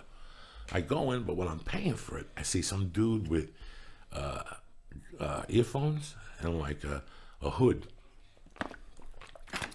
trying to be cute in front of the 7-Eleven. And he's trying to get my wife's attention. My wife is looking at the fucking cell phone. So finally I come out and he looks at me and I go, "What's up, dog?" And he's like, it was weird. I knew he was crazy. He don't look like he was on drugs. He just looked like he was out to ruin somebody's day today. Yeah, man. So You I think said, so? "Yeah, I know." So there's people that's their mission, dog. They're out to. How to They don't know how to what. fuck up their own day. Yeah, they don't know what they want. They don't know what they want by their life, so they're going to go out and start trouble with somebody. And you could see he was just looking for something. And I come in, and I get in, and I say nothing to him. Like, "All right, no problem, whatever. All right, whatever." And I close the door, and whatever, fucking idiot. And as I look up, he's giving me the fucking finger. And then he's like, "Fuck your fucking wife too, motherfucker." Dog, I put the car in drive, and I just drove at him.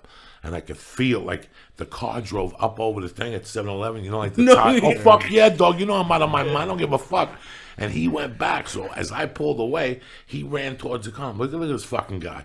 So now I was just going to go at him with the car. But I want to see, I didn't think he had a weapon on him. But he punched the glass. And I'm like, dog, he punched that fucking, what kind of car do I have? Not the Subaru. It's The other one. The one my wife, 10-year warranty. Not Mitsubishi, but the other one. The one that won the car, the fucking near car and driver. Are you fucking kidding me? He punched that car twice. In the first time he hit it, I heard it shatter.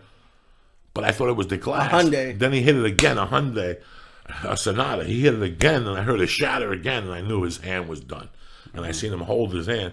Then he kicked the car. Then I went on him with the car, and I seen him fly out like a TV show. And I just kept going. And he didn't throw nothing at the car. He's like, "Fuck you." And people were there. It was fucking ugly. And I just kept driving. I don't give a fuck. And my wife was like, "What the fuck was that, Joey? You tried?" And I'm like, "No, I didn't try to hit him with the car. The car went out of control on its own." You know what I mean? It was one of those fucking bad Sonatas. One of those ones that goes crazy. That You might have a recall on that Hyundai car, got to but recall as that I said, the steering motherfucker. and shit will be fucked up. And you know what? What's crazy, guys, is that I would have hit that motherfucker with the car. Like, I'm that stupid sometimes. Like, I forget. You know what? You want to fuck with me, that's one thing. I don't give a fuck. But with my wife don't bother nobody. My wife don't know nothing about nothing. She don't know nothing about nothing.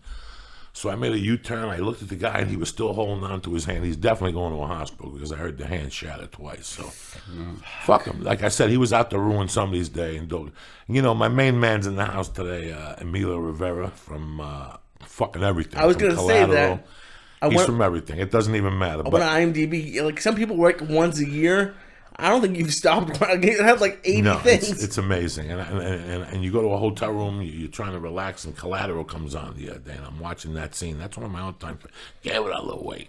You know, that whole Thanks, fucking brother. thing he Thanks, says to you. man. But on top of that, you're on here because you're a super fucking good guy. And you've been there. You've woken up some mornings at 9 in the morning, going to the store to get, and you bumped into a motherfucker, Emilio, maybe 20 years ago. I was probably the other guy, bro. The other you know, guy, talking yeah, about, trying to you know what I ruin mean, just somebody's trying to- day, yeah. You know, a lot of times I woke up just trying to fuck up my own. How I could fuck up my life was pretty cool, man. It's just like I would find ways to mess it up, you know, because sometimes I think I was just too hyper, bro.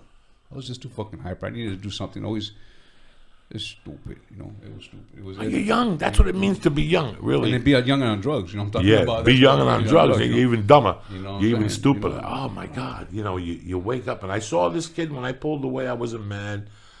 I would never even dream of calling the cops. You know, it's not my style. It was Exactly. just one of these things that I felt bad for him. After it all went down, it didn't even have to go down that way. You know, I feel bad because I would have fucking ran over his toe. I would have. When he flew out, it looked like a TV show.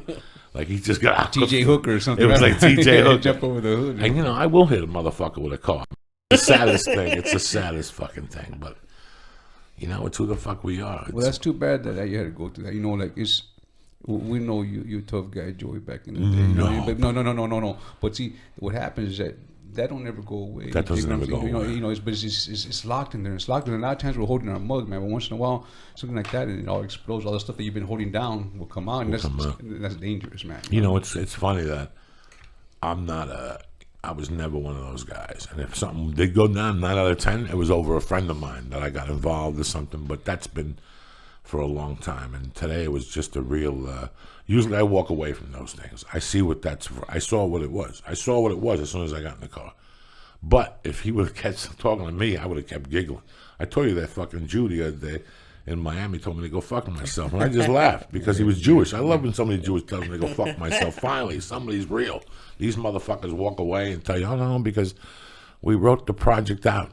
We wrote that character out. This Jew in Miami told me, go fuck yourself. Okay. Well, I mean, I'm not gonna say it's good that you hit him because, like, God forbid, what if you knocked him and then he knocked his head and he died and now you're in jail forever? But like, I'm a timid guy and I've always like gone home after a situation like that. Like, I wish I'd hit him or done something like that. So like, what do you feel after that? I felt the same thing I felt when I was there. If I would have saw him reaching, I would have ran him over. Like I would have had a justification. If I would have saw him reaching for a weapon or a knife, I would have run him over.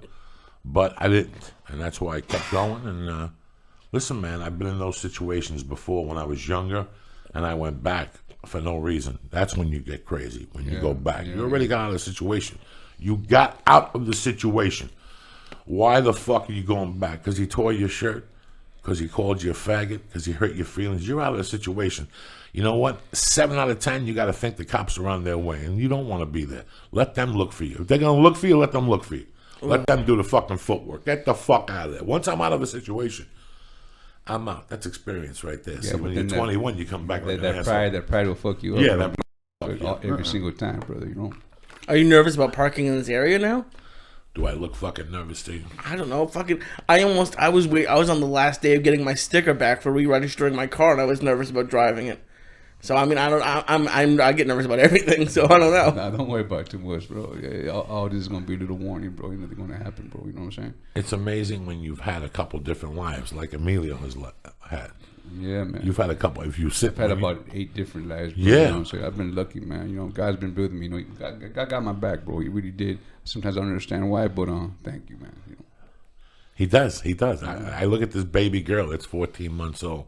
So after that, after all that drama, I went home and I had a half of medical marijuana chocolate bar and I ate that motherfucker, right, to calm me down, right? Because you know me. Calm you down. What am I going to eat a Valium for when you got a chocolate fucking chip cookie or whatever that's got THC in it? I would never even dream of eating a Valium or a drug anymore when you got a half a fucking Kalubi bar. It's got about 100 fucking whatever's in it, and I ate half of that. And then I went to Studio City and I went to story time with my wife and my daughter. It was like 40 fucking kids. And I sat there with a bunch of kids and watched the lady sing. It was one of the most entertaining things. I thought she was just going to read a book. No. They fucking sing songs. The fucking bus rolls around the track, whatever the fucking. You got to move your arms. Hello. You got to wave. Oh, it's fucking tremendous. She caught me the fuck up. After 20 minutes, I caught myself. I had to sit down. I was embarrassed. I was jumping up and down with little fucking kids. When you eat one of these candy bars, I haven't got high in 23 years, bro. But how long does it take for you to hit you? 30 minutes Oh, tops. it takes a while then. Like before, you can't just take a hit of a joint, boom, you're there. You're there. No. This takes, and you know what? If you know how to chew it, and it gets into your mouth, your mouth takes those motherfuckers right to your soul. When you gotta chew that THC in your mouth, like those Krispies. Like today, it was like a Nestle's Crunch, only vanilla white chocolate. So I had half of it from last night. That's what I ate. When I went on the road this week, I didn't sleep well. So when I came back, I didn't want to fuck around. I wanted to get good rest. Because I'm one of those motherfuckers that'll go to bed at 12 and be walking around at 4. I'm one of those retarded motherfuckers. I get up every night at 4 just to look around. It's what I do with it. Sometimes I close my eyes and pray and go, Lord, give me another hour. If He gives me another hour, I'm fucking good. Sometimes I stay awake. My mind That's goes. your clock. That's your clock. That's your clock. Yeah, man. So today I slept till 6:30. That's fucking tremendous. And I went to bed at 11. I ate one of those Jupiter bars, and I was fucking guguts. And then and then Monday we ate the thing in the morning. I was gone. I gave him a half a gummy bear, like a gummy bear. At 6:30 we were fucked up by 8. And then I ate another half because I didn't sleep, so I wanted to sleep when I went home. But I had breakfast. I couldn't fall asleep because I had too many things to do. So I did them in the morning. I had to answer emails and send emails. And about 1 o'clock, I said, let me lay down. I was pretty high on the half a gummy bear. And all of a sudden, I'm like, how come it's fucking 80 degrees out? I ate a whole. I had another whole one. I ate the whole fucking thing. I put my track sneakers on. I put my shorts. And I went to the park with my iPod. I did wind sprints. And I threw some kettlebells for like 45 minutes under the sun like a fucking soldier. On, brother, right I'm 51. I got to get those bones strong. My daughter's going to be fucking 3 years old in 6 months. I got to get her ready for a draft in fucking 16 years. I don't know what type of draft. Anything. Soccer, golf, whatever the fuck type of draft. You know what I'm saying? Fuck. So, no, that's what you got to do. I don't know how. That's what I do with it. I get motivated. When I smoke weed, I don't know nothing about sitting around and playing fucking Nintendo. When I smoke weed, that's when when I want to play, like if you come to me and say, Joe, I got this dude, he's got a half a kilo. He lives on Cahuenga in Burbank. We could get him from the back. I just say, let me smoke a joint and go look at the situation. We smoke that number, we go look at the situation, the path comes right to you. And also next smoking a joint and eating a gummy and a half. It's the same thing. Oh, no, it's not. If I smoke this weed that's out now, how high? You used to get high on the weed. Not as high as the But edibles. you get fucked up, you pass right the fuck out. It never made you get up and do ballet. That's true. Which is my point. It's what you do with that fucking energy. When you smoke that plant, it's an energy. It goes into your system. Now, if you want to pass out and eat a White Castle, that's your fucking dilemma. I'm telling you that when the sun is shining on your face and you're a little stoned, you feel like fucking God's touching you. You don't Makes need me nervous. saturation. You're fucking Jewish, Lee, cocksucker. Cocksucker. Everything all right, Lee? Everything is great. You know what? I'm interested to hear what you guys have to say. I've been spending a lot of time with this girl who's Mexican and she lives in Inglewood and her mom's like from Mexico. Mm-hmm. And I grew up in a very white neighborhood. So like being white has never really been part of who I am. Like I never really think about it.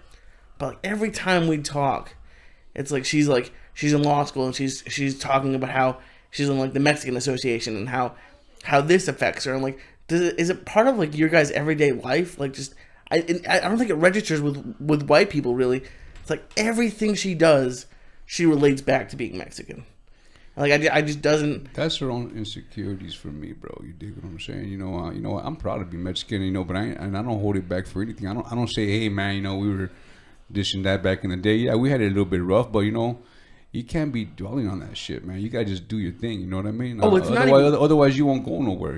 It's not even negative, but she just like I think she feels like a responsibility to other Mexican people. Like her. Well, that's a good thing right there. That's yeah. If she's doing it that way, then I got the question wrong. Then no, that's a good thing right there. She wants to represent right. That's beautiful. That's a beautiful thing, in fact, though. You know what I'm saying? Yeah. You meant it like when you see certain people mention being Mexican a lot. Yeah, there's different. Because I'm Mexican. I'm Mexican. That's why I don't get the job opportunities and this and that. No, she's the way that's a good thing. Oh no, it's a great thing, but it's just for me, a white kid from Boston, and it's never really part of my thought process. I'm not like I got to do this for the other white No, because if you think about it, everything that's been done, pretty much has been accomplished, has been a lot by a white man. So Yeah. this has already been proven. You know what I'm saying? So it's just like me. I do my thing, and I represent my people. And a lot of times the characters I play, they're not positive characters, but you know what? They got a lot of dignity, bro. You know what I'm talking about? And I always will give you that. You know what I'm saying? Because even the bad guys got dignity. They got heart, and they got morals. You dig what I'm saying? I've met his girlfriend. Let me tell you something. A couple of weeks ago, we were talking, him and I. And she's a first-year law student, which for a girl where she's from, you got to give her props. Right on, you got to bro. give her That's props. beautiful, man. And there ain't nobody there splitting that bill. This girl is. Wow. She ain't singing the blues. She gets on the train. You know what I'm saying? She gets on the train and comes here and he picks her up. So this bitch ain't singing no blues. And she got a job with the DA's department. And just from meeting her, she got an internship this summer. And I could tell that she's going to be good at what she does. She's going to be a proud Latina woman. She's going to be good at what she does. But in the same token, she's going to do something. You know what I'm saying? She's going to really Something try. special, huh? She's going to do something special. When people get in trouble, you and I have gotten in trouble. When we get in trouble, we're acting out something. It's somebody who talks to us who turns our life around. It's somebody who, and she has the potential to do that. Sometimes it's a DA. Sometimes a DA who comes into the room and says, "Listen, man, I've been where you've been, and this is where I am now. Let's get out of this mess. Let's move on." And you sit there and go, "I gave myself up or whatever," but I know that there's hope because this lady just told me where she fucking grew up. Yeah, man. Anybody could go to law school with credit cards. I could tell that she's getting it all on loans. Her family ain't fucking rich. They don't have a cup. They're not out. And it's very nice to see, man. How old is she, bro? 23. Oh, she's young, girl. He's 25. Yeah. She's 23. Oh, good on, bro. This is young little fucking love. A long time ago, that times on your side, bro. That's beautiful, man. And it's great, but it's just like every time I go to visit her, I'm not nervous anymore. But like somebody got shot in her complex the other day. It's like a new gang came back, and her mom's like a 60-year-old mom. But apparently, like whenever we walk in the neighborhood, everyone waves to her. But it's just like I can't imagine growing up in that situation. And it's just it's because you're foreign to it, but that's how I grew up in. It was just part of everyday life, bro. I mean, people were dying around you, man. It's a fucked up way of life, but it is what it is, bro. But after a while, it just becomes that's home. You know what I'm saying? Just learn how to duck, man. You hear gunshots hit that floor. That's even in the house. That's my mom, all of us knew. Everybody hit the floor. And even sometimes like a backfire, you could tell it was a backfire because there's a difference between a backfire when you hear a bullet, because a bullet it is just breaking the sound barriers, which annoys you, bro. You know what I'm talking about? So okay. It's amazing. I didn't like what happened this morning because it happened in front of my wife. That's the thing. But see, we walk away and feel you were by yourself. Yeah, I don't like that shit. I don't like my wife seeing me trying to hit a motherfucker with a car. I don't like my wife to. I love my wife and I respect my wife a lot. And it's amazing the life I used to lead. That I had no respect for the person in the car with me or the person waiting for me. And I don't want her to see that, So when I talked about that today, it was just to tell you about my fucking day. It wasn't in a way to, I didn't want my wife. I felt a little embarrassed the rest of the day. You could tell something was up when she was hanging the curtains. It wasn't that I was mad at her. She's not mad at me. We had a good time this morning. You're protecting her, bro. Yeah, I don't like her to see me go off. I don't like her to see my potential, and it's amazing what you could do, and when it scares you and you say, you know what, I'm not going to do that no more, and I moved on, Did you have a particular moment in your life when you said, I don't want to do this no more?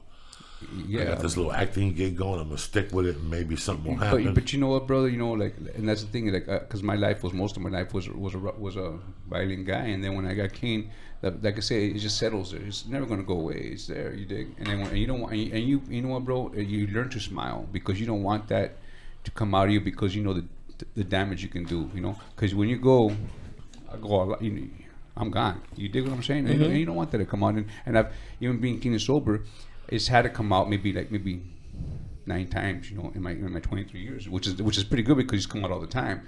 But it was stuff that, somebody broke in my car. I caught him. It was beautiful. You broke in your car and you actually catch the thief. There was 2 of them, and I went off. It was.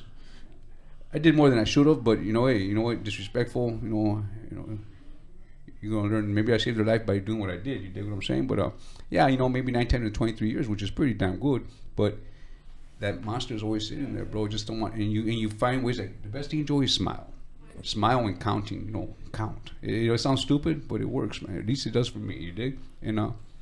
But it's sometimes it's instant. It's like that. It's like you threaten me, it's on, bro. So you push me, you don't touch me. It's gonna go. And like I said, I've been blessed, because man, if I don't fight again in my life or hurt somebody or get into altercation, I'll be the happiest man, brother. Because now it's really weird, because even when you do something bad, I have that feeling that it bothers. Like you said, you felt bad. I like that because you're a good man, bro. Like even after you did something, even though they fucked up and you hurt them because they fucked up, they tried to do something bad to you. It hurts me. My heart hurts, bro. You know what I'm saying? And when you get clean and sober, it took so long to get my heart clean again. You start reminiscing all the shit you did, all the bad shit, and then you get clean again. Now you gotta fucking cleanse yourself all over again because it didn't stay with you. It does stay with you. Know what I mean? It's not good, man. That's because you're a good man, though, bro. That's what it is. No, I have to. No, you've been clean and sober 23 years. Yes, sir. Coming up in May will be 24. And when did you get into acting? Right about a year later, when I started, when he was able to talk, cause crack cocaine had really messed me up, so I couldn't really keep my words together. So about a year of recovery, I was able to speak. My eye wasn't twitching no more, my hand wasn't twitching no more, and then I started getting into it. So how do you get in? Okay, so Joey, you started with weed, did coke, and did a couple other things, but mostly coke. How do you get to crack? I was hooked on crack for about 4 weeks myself, in '98. On the way home from the Comedy Store, they used to sell it right by Man's Chinese Theater, in between Sunset and Hollywood Boulevard. And one night I saw him out there, and I thought it was coke. So I pulled over and bought it, brought it home. I tried to snort it, and I realized it was crack. No, and then the next night I got a coke can. Yeah. And I went over and I kept doing it. Every night I go over and get $40 worth of rock and smoke it. And then one night they gave me soap. Yeah, that happened. Or wax, bro. Or wax. They Yeah, fucking pissed me off. And it was funny. I went to El Paso to stop smoking crack. I went to do a weekend in El Paso, and El Paso's big blow. So I said, well, I'm down here. I won't do crack no more. I just do coke. And I did coke for the 5 days, and I got off the crack. Wow. So if not, I would have been hooked on fucking crack with dirty fingers and shit. Yeah, well, see, my thing was I was on heroin for 11 years, and I kicked heroin by doing crack. What, shooting it? Yeah. Oh, fuck. And see what? I can't do needles, man. No, you know what? I hate needles, bro. But it made you, the high overtakes the needle part, But what it was, is that crack cocaine that's a devil. See, and it took me 10 times, bro, to do it. And then finally, I didn't get it. I go, what's the big deal? And then finally, I guess I was hitting it wrong. When I finally hit it at the 10th time, I said, oh, shit, this is what they're talking about. And I ran with it. It was ugly, bro. It was ugly. Jesus Christ. What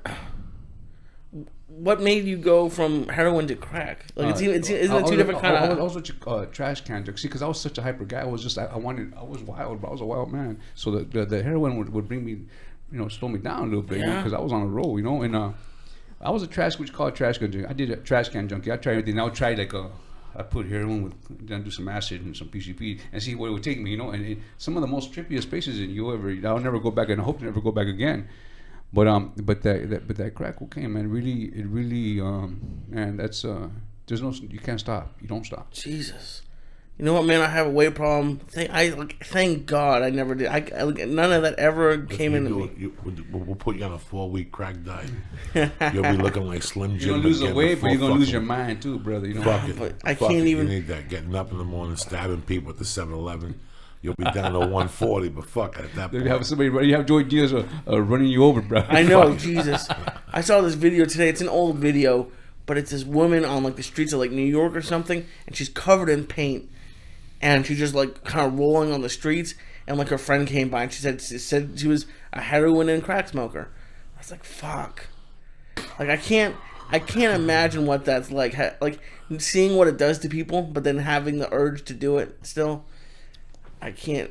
Thank God that never happened to me. It's like fucking smoking cigarettes. You can walk into 7-Eleven and buy a pack of cigarettes. It's like fucking, so many other things that are bad for you that. Yeah, you better go out put, bro, because you don't know what's messing you up. But what is this you're starting to get a bigger tolerance for it. And you're thinking, wow, I could do more and more. But it's really that's when you start getting messed up. After a while, it just takes control. You're not getting your high no more. You're just doing it to be normal. Fuck. Yeah, man. So what our listeners probably know what got Joey off of it. What made you change or stop? I was I was twitching. My eyes were not. They were, you know, you remember Marty Feldman, that crazy eye? That's what my eye was doing. I couldn't. I was pulling out my own teeth. Bro, because I could. Just because you could? Because well, they're all loose now. You know what I'm saying? They were all loose. You know. What? And it's sometimes to show off. You know, fucking stupid shit, right? And yeah, I started thinking I was invincible, bro. I was doing some. I can't talk about some stuff that I did because I don't want to incriminate myself, but I did some fucked up shit, bro. You know. You all do when you're in that fucking level. Yeah. I still, every time I'm on Sunset Boulevard, yesterday or the day before, I had to go to Hollywood, and I was on Sunset on that side by Vermont. And I was thinking about this guy I had. They used to sell me coke on Western and Sunset. Emil, I didn't know his name. I didn't know where he came from. I knew nothing. All you knew that after about 12, you went to Sunset and you went to that Burger King and made a U-turn. And he come running from behind the car somewhere. He spoke Spanish. He didn't talk to you. He asked you what you wanted. And the first thing he did was put a coke rock in your nose to make sure you weren't a cop. There was no talking. There was no conversation. You go, pull over. He put a coke rock in your nose and he didn't have it in paper. He'd just give it to you in your hand. And then he'd run away. And that was it. That was his fucking day. You know, so can you imagine that shit? If that's not a fucking horror movie. But that's the thing, guys. Like, luckily for most of the people listening, like this is you can say that it's just what happens when you're on it. Most of the people who listen to this are like, "What the fuck are you talking about?" Anybody who has been on drugs, anybody that listens to this and has been on drugs for 2 years and over, and has gotten into the late night vampire world of drugs, knows there's no boundaries. There's no boundaries what you're going to see at night. I remember living in Seattle in 95. If I'd stay out to do comedy, I would miss the bus to go over to where I lived with Josh Wolf. So I'd have to stay at this cook's house. This cook was crazy. He had a long, he was a guitar player for a band. He looked like the guy from Soundgarden. But where he lived at night, everybody knew that you could go to his house. So they throw rocks at his window. I remember waking up on his couch and seeing two black guys and Lionel, that was his name, White Lionel, smoking crack and going, what the fuck? The other night he woke me up and said there's a party in the building and there was a naked lady dancing in a fucking cage, and I'm sitting there going, people are doing heroin. This is the world you step into when you go into those levels of it. There's the first level of me and you, Amelia, and you getting together at a bar and doing a couple bumps, and then there comes the level of you buying a package and taking it home with you. Then now you're taking 2 packages. Now you find a girl that's into it, that sucks your dick with ice cubes in her mouth and sticks her tongue up your ass when you're coked up and pulls a dildo up your ass and she don't tell nobody. That's a fucking tremendous party. You're just seeing it all right now. And then you fucking start, then you throw her out. Because you ain't got enough coke for her no more. You ain't sharing no more. You ain't sharing no more. And this is 10, 12 years in. You're starting to slip at your job. You already tapped into your 401k. You remortgaged the house. This gets out. Now you're in a dark world. Now your wife leaves you. You got child support. It's a progressive disease, bro. It's a progressive fucking disease. And it's, you know, I tell my wife the other night, I go, I don't know what the biggest miracle God pulled here, whether giving me this beautiful little 14-month-old baby or taking me off the blow. If you look at what I wrote, and I didn't know we were going to even talk about this today, but last night we were talking about what would happen to me at 10 to 8 at night every night. If I didn't have a set 8 years ago, because I've been clean 7 years, 8 years in November. If I didn't have a comedy set at night, I would be okay till after dinner. I would eat dinner and then I would start declining. By 7:30, the fucking stomach would hurt. My bones would start hurting and I would go deaf. And at that time, I didn't care what that money was in the bank, who I owed it to, when the payment was due. I would get in the fucking car and I wouldn't even think. I wouldn't even stop for red lights. I would go straight to the Ralph's on Sunset, Rock and Roll Ralph's. They have an ATM. They have an ATM right there. I'd pull up in front of the ATM. I didn't give a fuck about no ticket. And I'd take $60. And right from there, I'd make a U-turn on Sunset, regardless. Cops, no cops. And I dipped up in Highland, and right there was where my drug dealer lived. That was the one guy. I had the little Mexican guitar player, El Compadre. Yeah. I had that guy. And I would go over there and I would snort the coke as I was driving. I would crush it in my hand, and at the first light on Sunset and Schrader, I would put the dollar bill in and do the whole bag in one shot, or 60. Then I would go upstairs, jerk off, and take a big fucking shit and look out the window for 15 minutes. and devise how I was going to get my next package at 1 o'clock. Will I get it delivered, or do I have to get dressed again? Dog. Very good, man. That's your whole life right there. That's your whole life. What percentage of people in America, maybe not to that level, maybe not to 10 years in, but 5 years or something, like, get to like a point where it's a problem?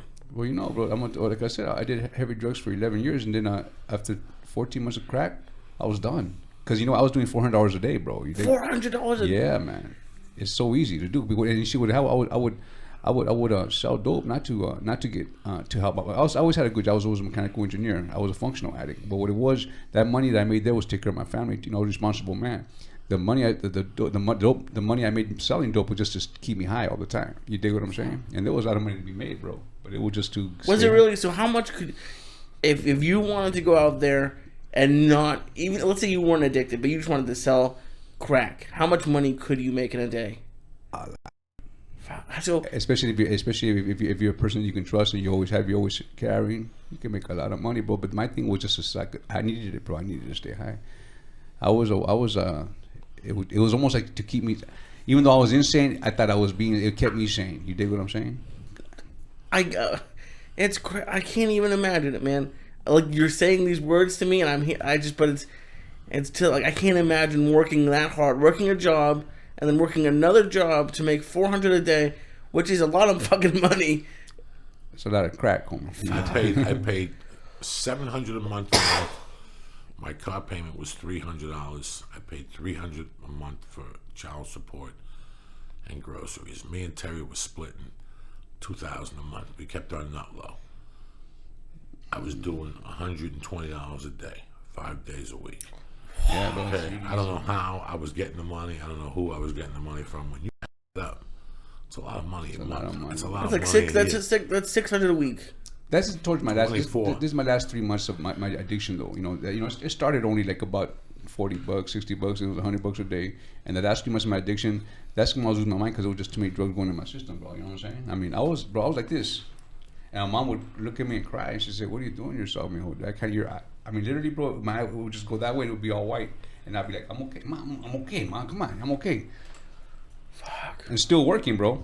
And then I would try to put my hand in my pocket so people would see this thing I had, this little twitch, because it wouldn't have all the time. It would just come. You could just sit. All of a sudden we're talking. All of a sudden, start doing this. So I tried to put it in my pocket, and then it looked kind of weird doing this shit in my pocket. You know what I'm saying? It was fuck. Bad times, bro. Is that what makes you guys work so hard? Because like, if you think about it, to make enough money to support $600 a week and $400 a day for a few months, you have to work pretty goddamn hard. Well, no, it's because you already have your connections, bro. You know. Because I was getting it so dirt cheap, and I knew how to make my own stuff. And then because you get it, powder ain't nothing. If you know how to put your stuff together with the baking soda and all that shit, it's really easy to make, bro. You dig? And people just want to go through that trouble. They just rather buy it. Wow.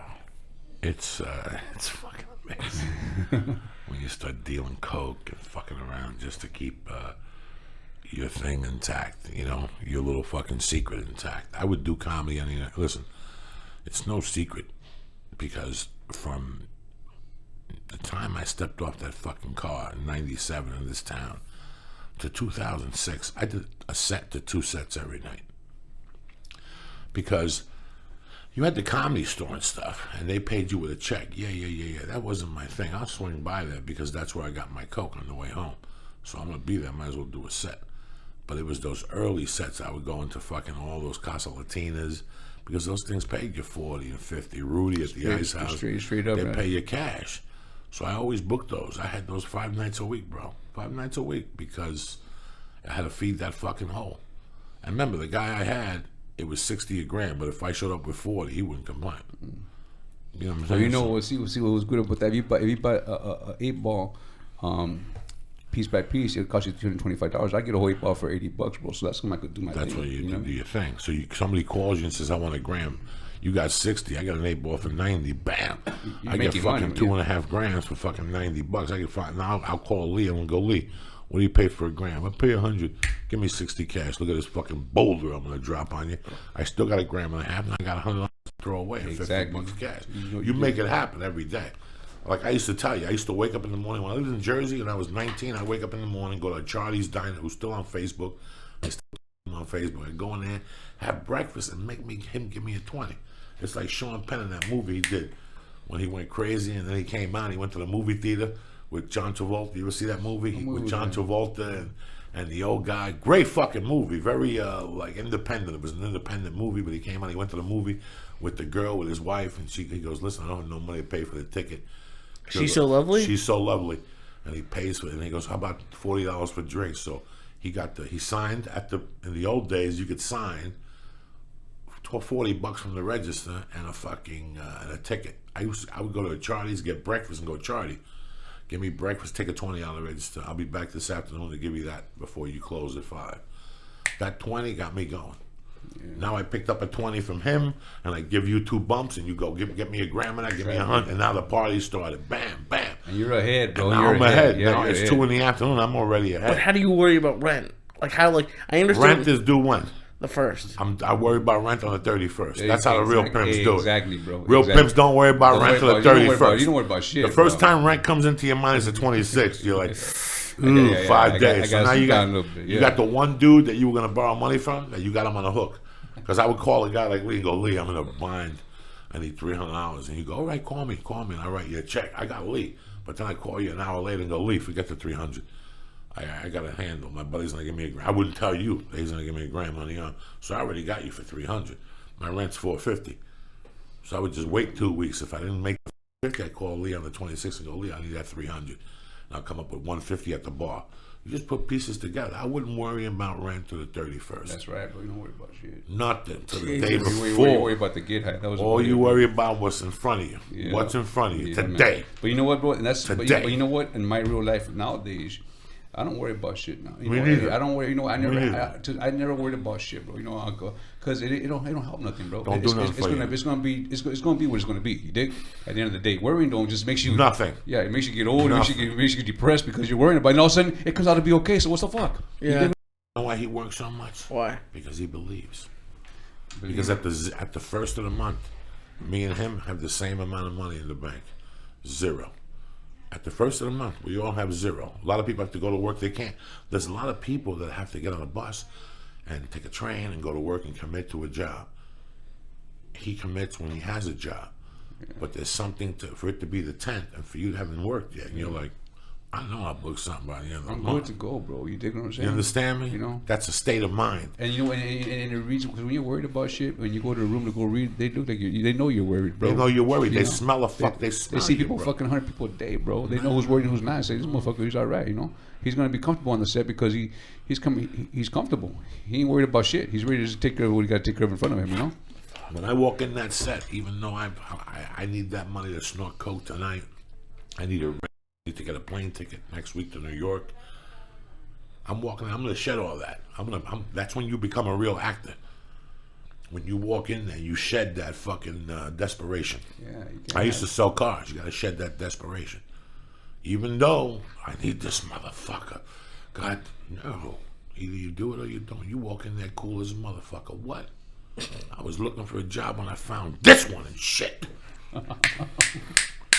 Stop it. It's hard. It's easy. It's harder to. I mean, fucking. I don't. The joke is the Jews always worry about, but it's hard not to worry about stuff sometimes. Can't worry about nothing. How did you learn how to do that? Do you believe in anything they taught you when you were a little Jew? No. Do you believe in any of the gods or Jeremiah to walk into? Not really. You gotta believe. You gotta believe in something. You gotta believe in something. You got a higher power, brother. You know? And like I tell people all the time, you know what? If you don't believe in something, it's great. Just believe in yourself. Okay? You're an atheist, but do me a favor, because once you start believing in yourself, you go, "Damn, this shit ain't happening because of me. I'm getting this good fortune from somewhere else." And then you'll deter and go, "Wow, yeah, exactly. Something out there. It may not be God. Maybe it's fucking with a haircut. You never fucking know." We say that. You know what I'm saying? You never fucking know. It's just amazing when you think back at this time, and that's where you get your strength from. Sometimes I wake up in the morning and I'm like, fuck, I remember when I used to wake up struggling, no money, because it's one thing not having an egg, but it's another thing not having an egg and not having $40 for the fix that night. Because the whole day, that's on your mind. When you're talking to people, you're looking at their teeth to see if you can rip out a gold tooth, because you need $40. You can't focus. You're like, oh, you know what? Maybe SAG will send me a check today. From you wait for that mailman to walk down the block. And as soon as that motherfucker walks out the building, you walk in there and check your mail, and you got nothing in there. It's. You know, my thing is, you know, like even now, it's like about is that I got less to worry about. You dig what I'm saying? Because I don't gotta worry about getting high, homie. I just take care of my family and my boy and my wife. You know, that's my life. You know what I'm saying? And we're okay. You know what I mean? We're gonna be okay. You know, a hug, that's enough for my boy. I mean, he loves his little toys and this little Nintendo and all that stuff. But you know what? Give me a hug, Dad. He goes, give me a hug, Dad. And I love that, homie. Can't buy that stuff, brother. You know what I'm saying? Yeah. No, I mean it's crazy. It's inspiring to hear, and of course you never wish that someone would go through that, but it's cool seeing.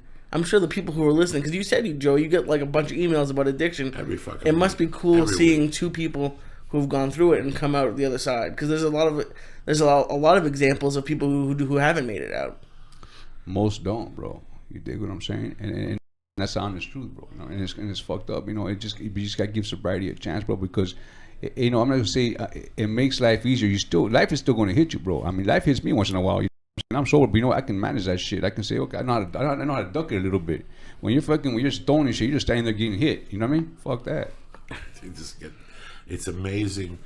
I didn't put this together till about a month ago on the podcast. I have a friend that moved here with me, and she's still fucked up. And I thought that after, you know, she saw me get off the powder and get it together and shit. You know, it's amazing, Emilio, that you made one little sacrifice, but so many doors open for you by making one little sacrifice that you knew it wasn't a sacrifice. It wasn't good for you.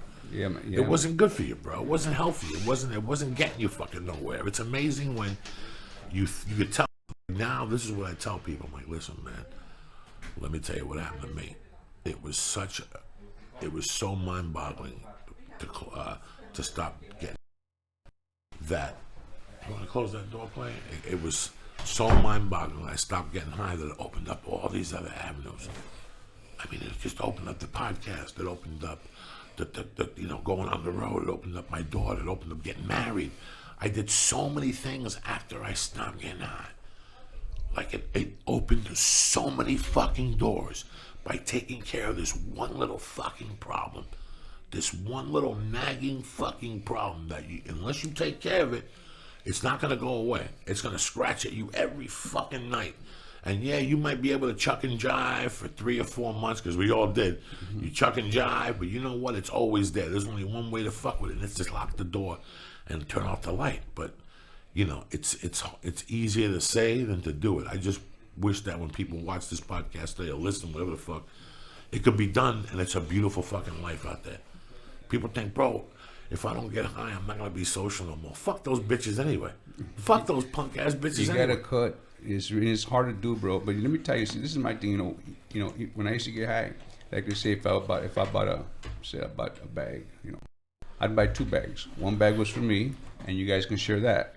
I always bought it for everybody, bro. But I would buy 2, like I said, whatever it was. If it was 2 bags, if it was 2 dippers, one's for me. You guys share that. That's enough for you guys. I just don't want to share my shit. I bought my shit for you guys. Because I was a pig with my drugs. You dig what I'm saying, bro? You know, I was no good like that, bro. I really was, you know? It's amazing. And now, you haven't stopped Oh, working. but the point I'm trying to make, so when I got clean, the guy that helped me get clean, he goes, you know what? You gotta cut your friends loose. I go, hey, man, I can't cut my friends loose, bro. He goes, oh, you're not gonna have to cut your friends loose. He goes, when they come and ask you, let's go party, just say no, and they'll cut you loose, bro. And you know what, bro? In 2 weeks, you find out who your friends are real quick. You know what I'm saying? Because I ain't buying for you no more, homie. You know what I'm saying? You gotta find somebody else to buy my shit. You know what I mean? And you'll find out your friends who are real quick, bro. Real quick. And that's a complete different other fucking animal. That's a complete different level of life when you think that, when you realize it was all a party for them. Exactly. It hurts more than anything in the fucking world when you. But you just gotta say, all you gotta say though, bro, is fuck them, real quick, and get on with your own self. You know what I mean? Because ain't nobody give a fuck at the end, bro, but your family. Really, that's what it is, bro. And all you're doing is hurting them because nobody else gives a fuck.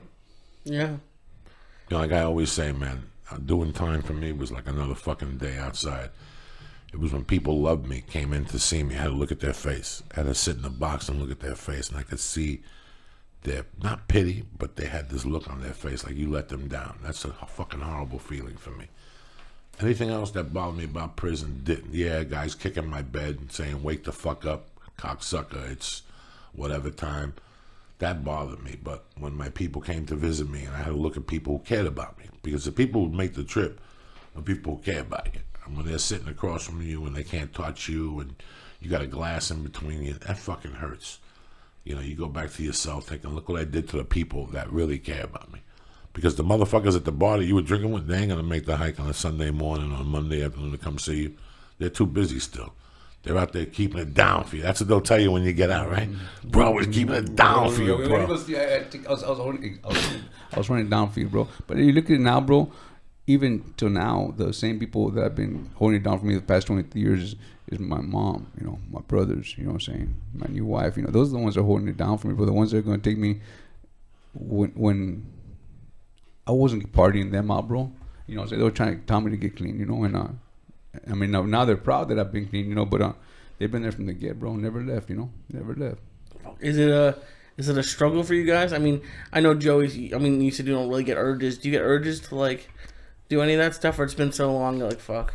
You know what, man? You know, my thing is like, of course, I'm an addict for life. I always get urges, you know. But you know what scares me, bro, is that, you know, God has been good to me, bro. He, you know, I believe in God. You know, I'm not a church-going guy, but I'm a God-fearing man. You dig? And he giving me so much to spread the word that, you know what, don't do this, don't do that to the young kids, the new generation. But I'm scared, bro. You dig?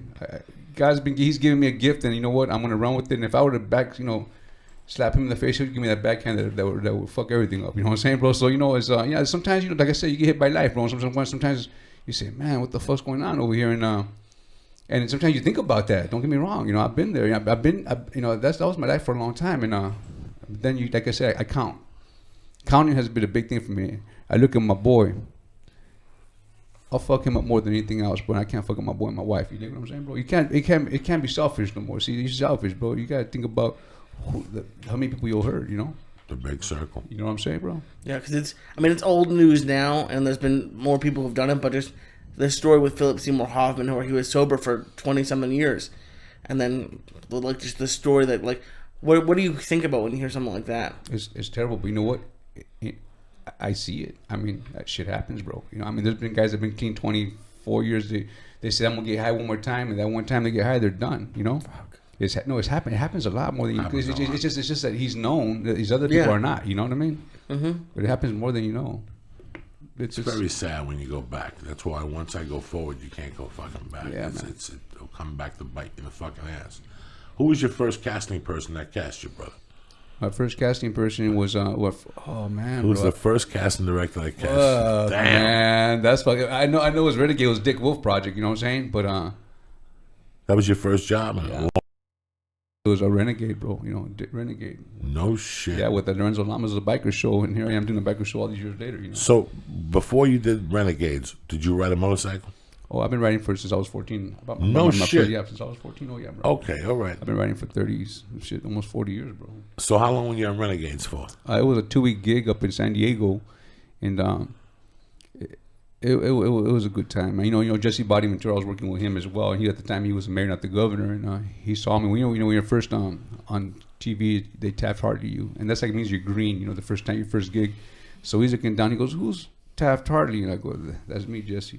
And you know, he's a big dude, homie. He picked me up over his shoulder, and I was a lot lighter too. And he started bouncing me off his shoulders, going, "Welcome to SAG." It was a nice introduction, bro. You know, it was really cool. Well, how did you make the transition from drug addict for 11 years to being did you go to like acting classes or? I did theater, bro. But this is what happened. I did stand up comedy. But the thing happened was that I've always loved TV and cinema, bro. You know, and I would watch these guys trying to play guys like me, and I'm thinking they ain't doing a good job, bro. You know what I'm saying? So I said I can do better than that because they're trying to be me, and I didn't. And at the time it was me and Danny Trejo, and you know we ran with the shit, bro. We really did, and it just after 3 years I was able to make a living out of it. You know, it really worked out. You know, it was good, man. How long have you known Danny Trejo for? I've known Danny for about 20 years, bro. Jesus. We did 20 years because it was always me and him against each other. It was just me and Danny all the time. And then Con Air, we did Con Air in '95, and then and we were together for 3 months on the road, because we were filming out of state, Wendover, Nevada. So we really hooked it up then. We really became good friends. And Danny's that's a solid motherfucker, bro. I love his stories, and he's there. He gives his time. He gives himself a lot, bro. He's a good guy, bro. It's funny. I met him at an NYPD Blue audition, summer of 1998, and it was one of the best times I had in an audition. Good He guy, walked bro. in there with the warm-up suit, just to see him, and I talked to him, and it was just a great conversation. And I saw him when I do the meetings. I do the comedy for the shows, and I always see when he walks in for the conventions how everybody treats him, and he talks to everybody. He's not Danny Trejo. He's just a regular guy from the hood. And that's where you really see what the guy's about, and you see his success, and you're so happy. I just watched Machete 2 on the fucking plane the other day. I don't give a fuck. That's my boy. I watched it, I giggle for a little while, and it's amazing what he's done in this town and what you've done in this town. Thank you, bro. It's been a blessing, and that's the thing is that we come from the street, bro. We come from below scratch. You know what I'm saying? And then we appreciate everything. You dig what I'm saying, bro? And that's the thing. Is people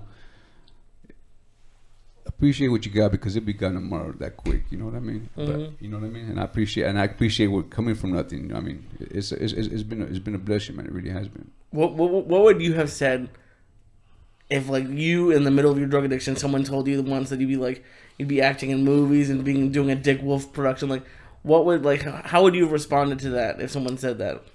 At the time, Yeah. because I was so fucking cocky, I said, yeah, I know I could. You know what I'm saying? Because I used to walk the neighborhood, local out, but I would always be with dark shades. It would be 2 a.m. The cops go, "You think you're Hollywood?" That's right, motherfucker. I'm Hollywood. And then they punch me and knock my glass, break my. You know how many glasses have been broken on my face, bro? You know what I'm saying? Back then, the cops there was nobody with cameras filming you and shit. They would beat the fuck out of you, especially on the east side, Jesus. Yeah. What was your first big project that you said, fuck, I'm onto something here?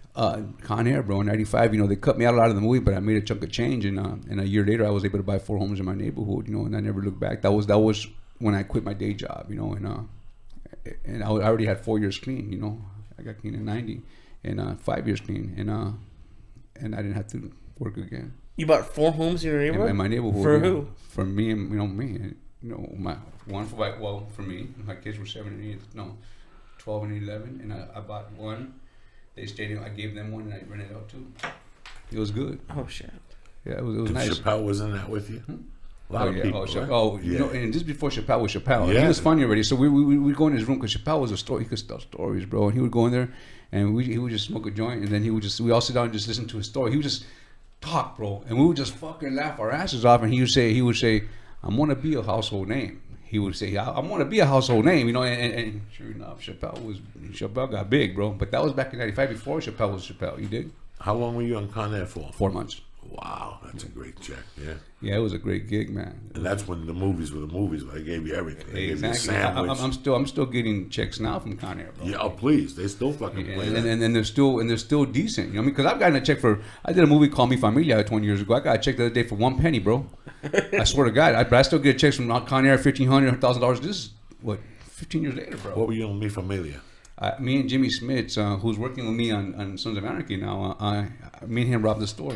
He brings her dad.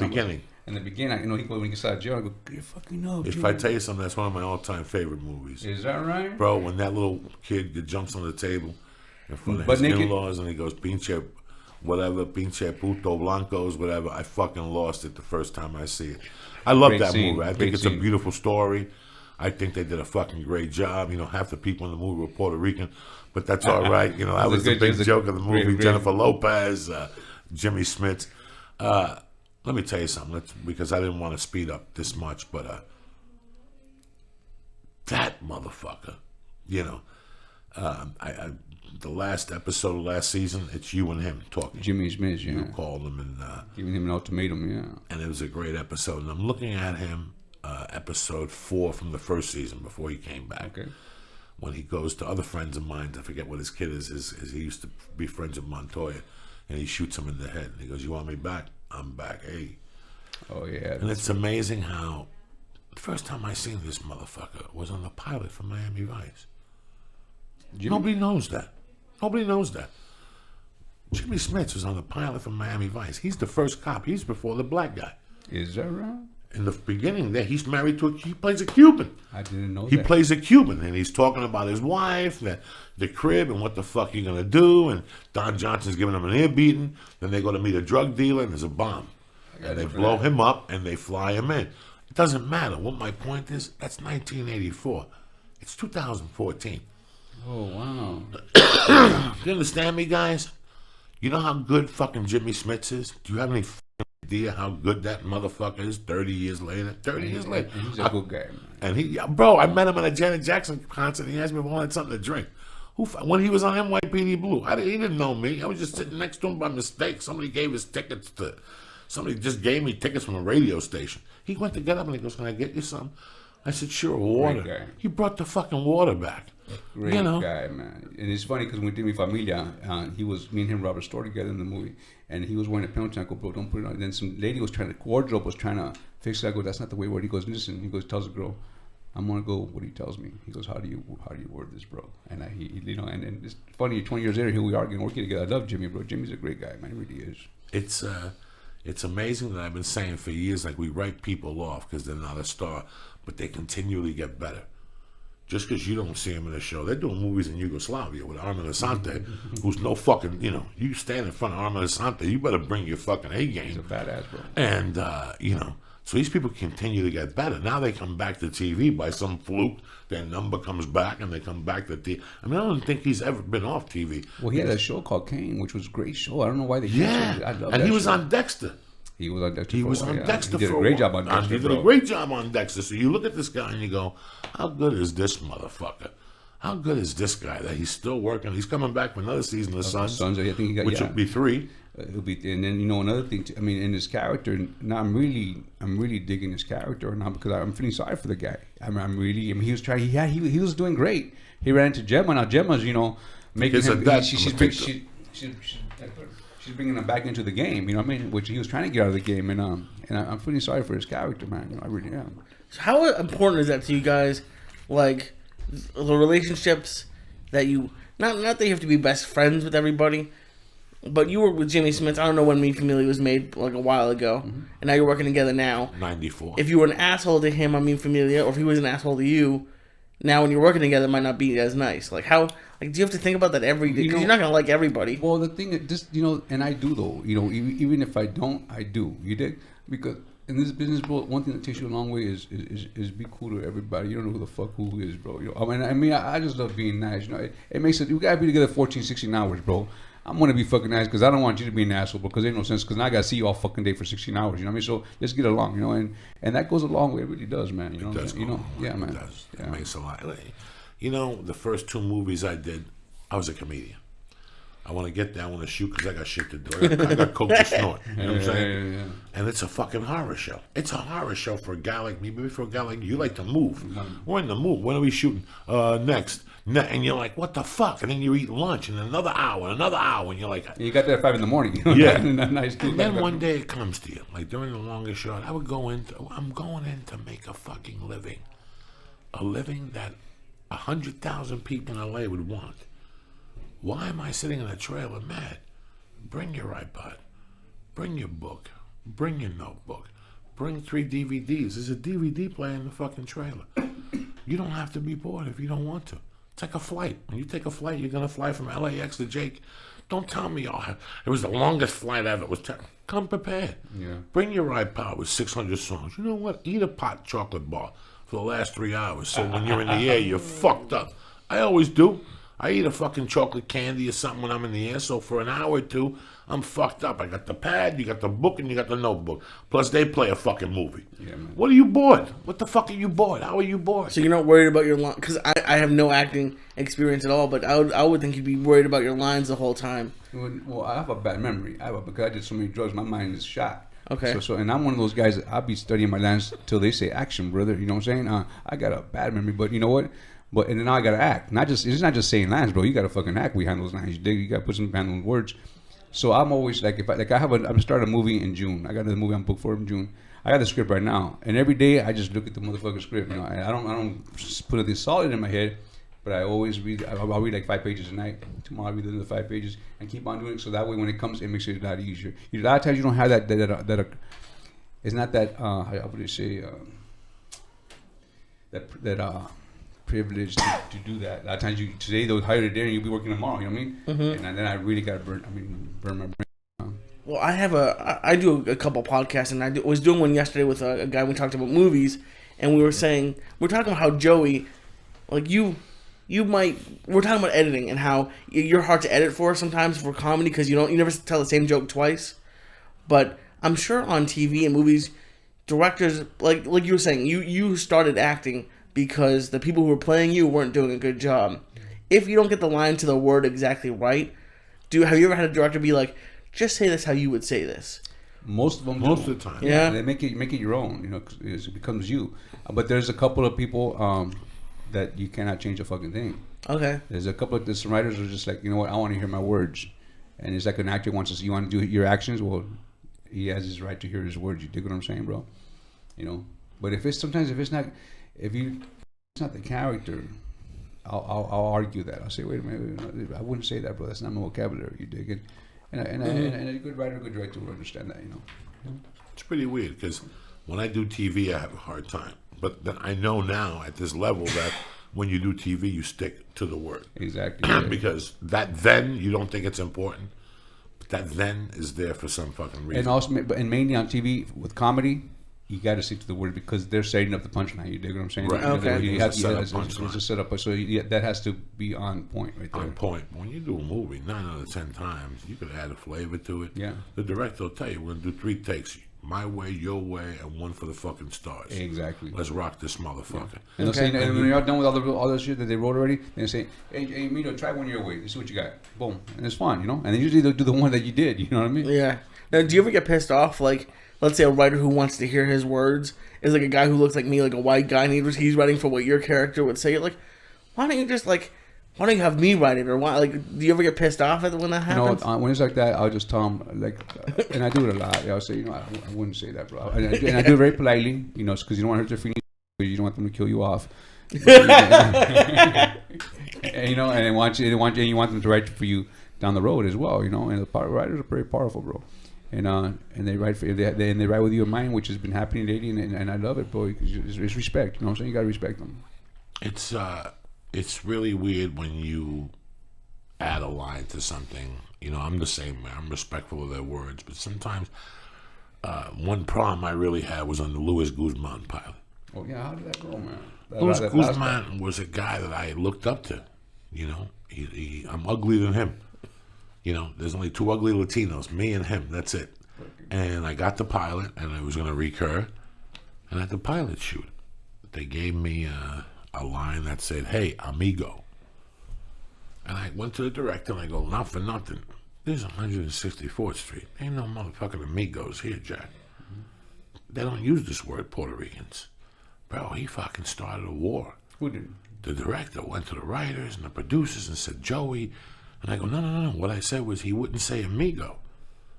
Luis Guzman came over, he goes, he wouldn't. But we're saying, you know, like he was like, just for the sake of argument, I go, it's not the point. The point is he wouldn't say amigo on 160 fucking First Street. He would say something else. And they shot the pilot, everything was good, and they hired a different cop. Which wasn't you. Which wasn't me. And the show got canceled after 4 episodes, so I didn't give a fuck. But the point being, because of that, and I said it the right way. I was great for that pilot. You know, it was a Julie Ashton. It was one of the Fox pilots I had booked. I was cool till that moment. Up to that moment, I was gone. You know who the producers were in that movie? That the main producer of Scarface. This was his son. Remember, he did a couple movies. He did the Carlito's Way too. Remember, they did the before. He was the director on that. He was the producer on that because they were telling me, "You're going to probably get a role in that," but since they didn't recur me after that, but it was all because of that word. Because you didn't want to say amigo. And it's funny, years later I bumped into the director at the Comedy Store. "Hey, how you doing?" "Bro, it wasn't up to me.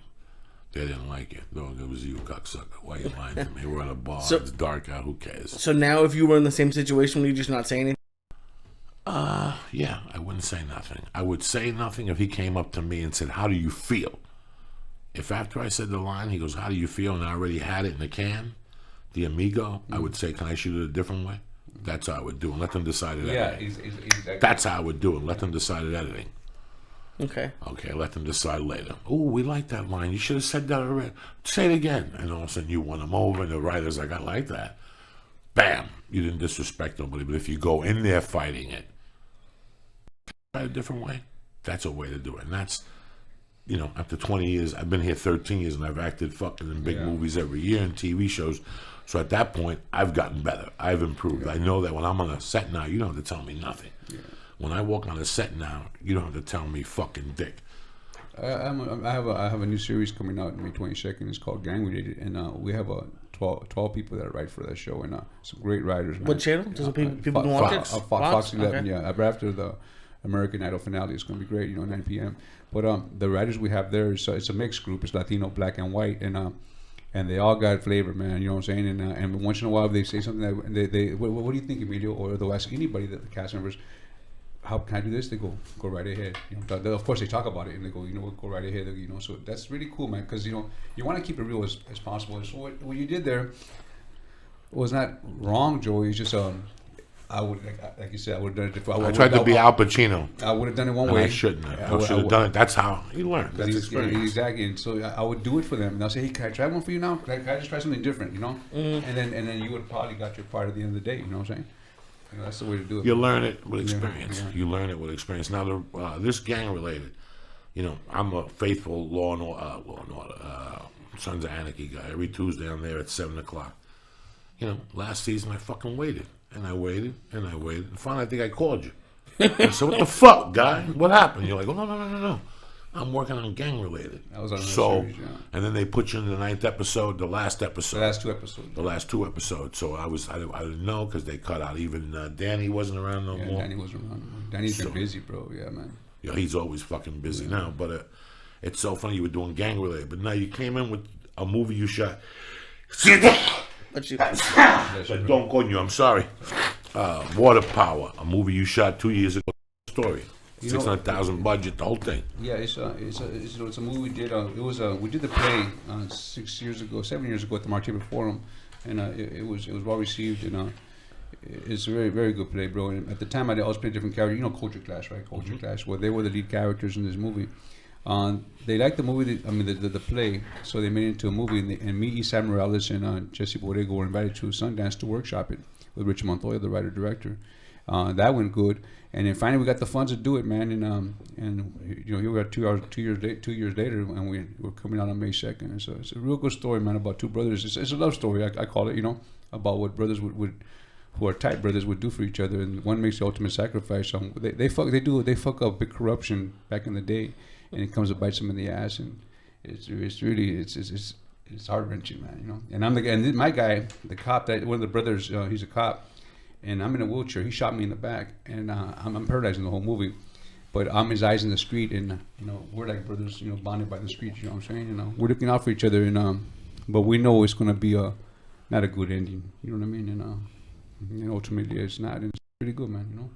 And you got Edward James to executive producer. Yeah, man. Eddie came aboard, man. Mr. Edward James almost came aboard, and he opened a lot of doors for us, man. I mean, it's a small movie, great, well done though. And Eddie, we had a private screening for Eddie, and he saw it. He goes, "You know what? I like this movie. People need to see it." And he got us 20 screens at AMC, man. You know what I mean? And then he just got us his huge billboard right there on the 5 freeway. And Citadel, those blinking billboards. Mm-hmm. He hooked it up, man. So and actually, May 3rd and 4th, me and Eddie will be there signing pictures, taking pictures for 3 hours. Where's the premiere at?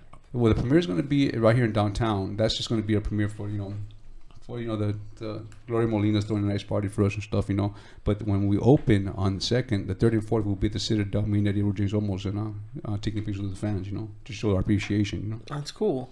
And this is the Suns' last fucking season. And this is the Sons of Anarchy last Jesus season. Christ. I know, I hate it, right, bro? I'm sick to my fucking stomach. That's my Tuesday night. I've already watched these season fucking 3 times. I can't do anymore. Exactly. I mean, not because I'm on the show, but I'm also a big fan of the show, bro. It's really well written. So has a little bit of everything going on. They got some funny going on. You guys got the love story going on, and it's got a lot of violence, you know. So I know, man, I'm stuck too. I don't know what's going to happen.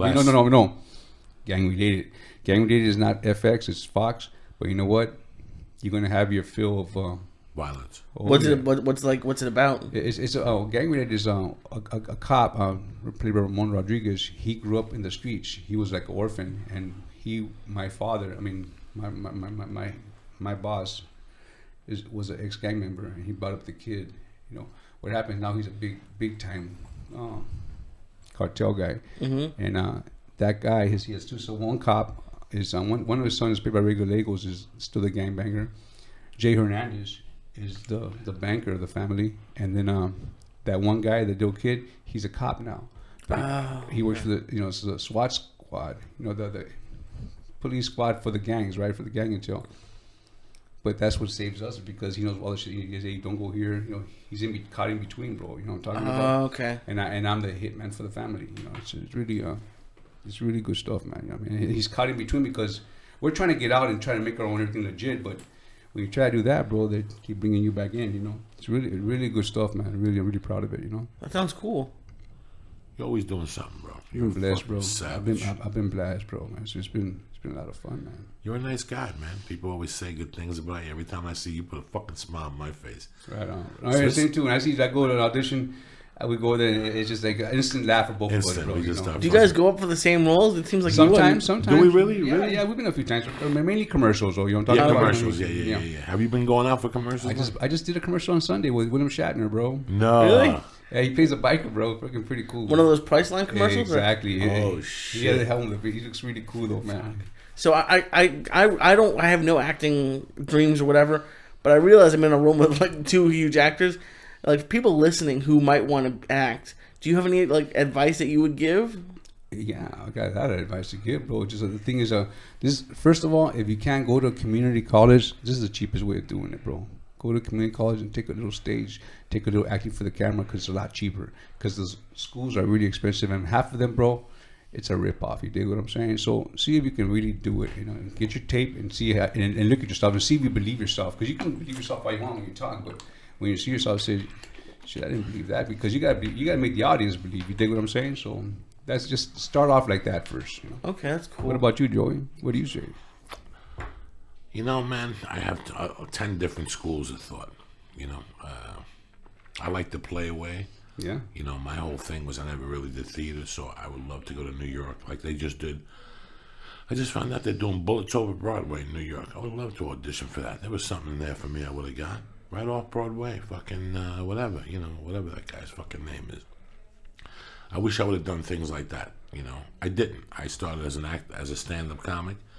I went to an acting class in Hollywood, and I did 12 or 13 weeks, and I started auditioning. Is that right fast? Oh, wow. But it was funny because when I was auditioning in the beginning, there was a lot to audition for. And I'm a hustler, so I would buy the backstage and send submissions and audition for college movies. I would leave the store and go up the mountain and shoot a fucking movie from 3 in the morning to 7 for no money, and sleep in my fucking car and eat and take the fucking rolls for the morning.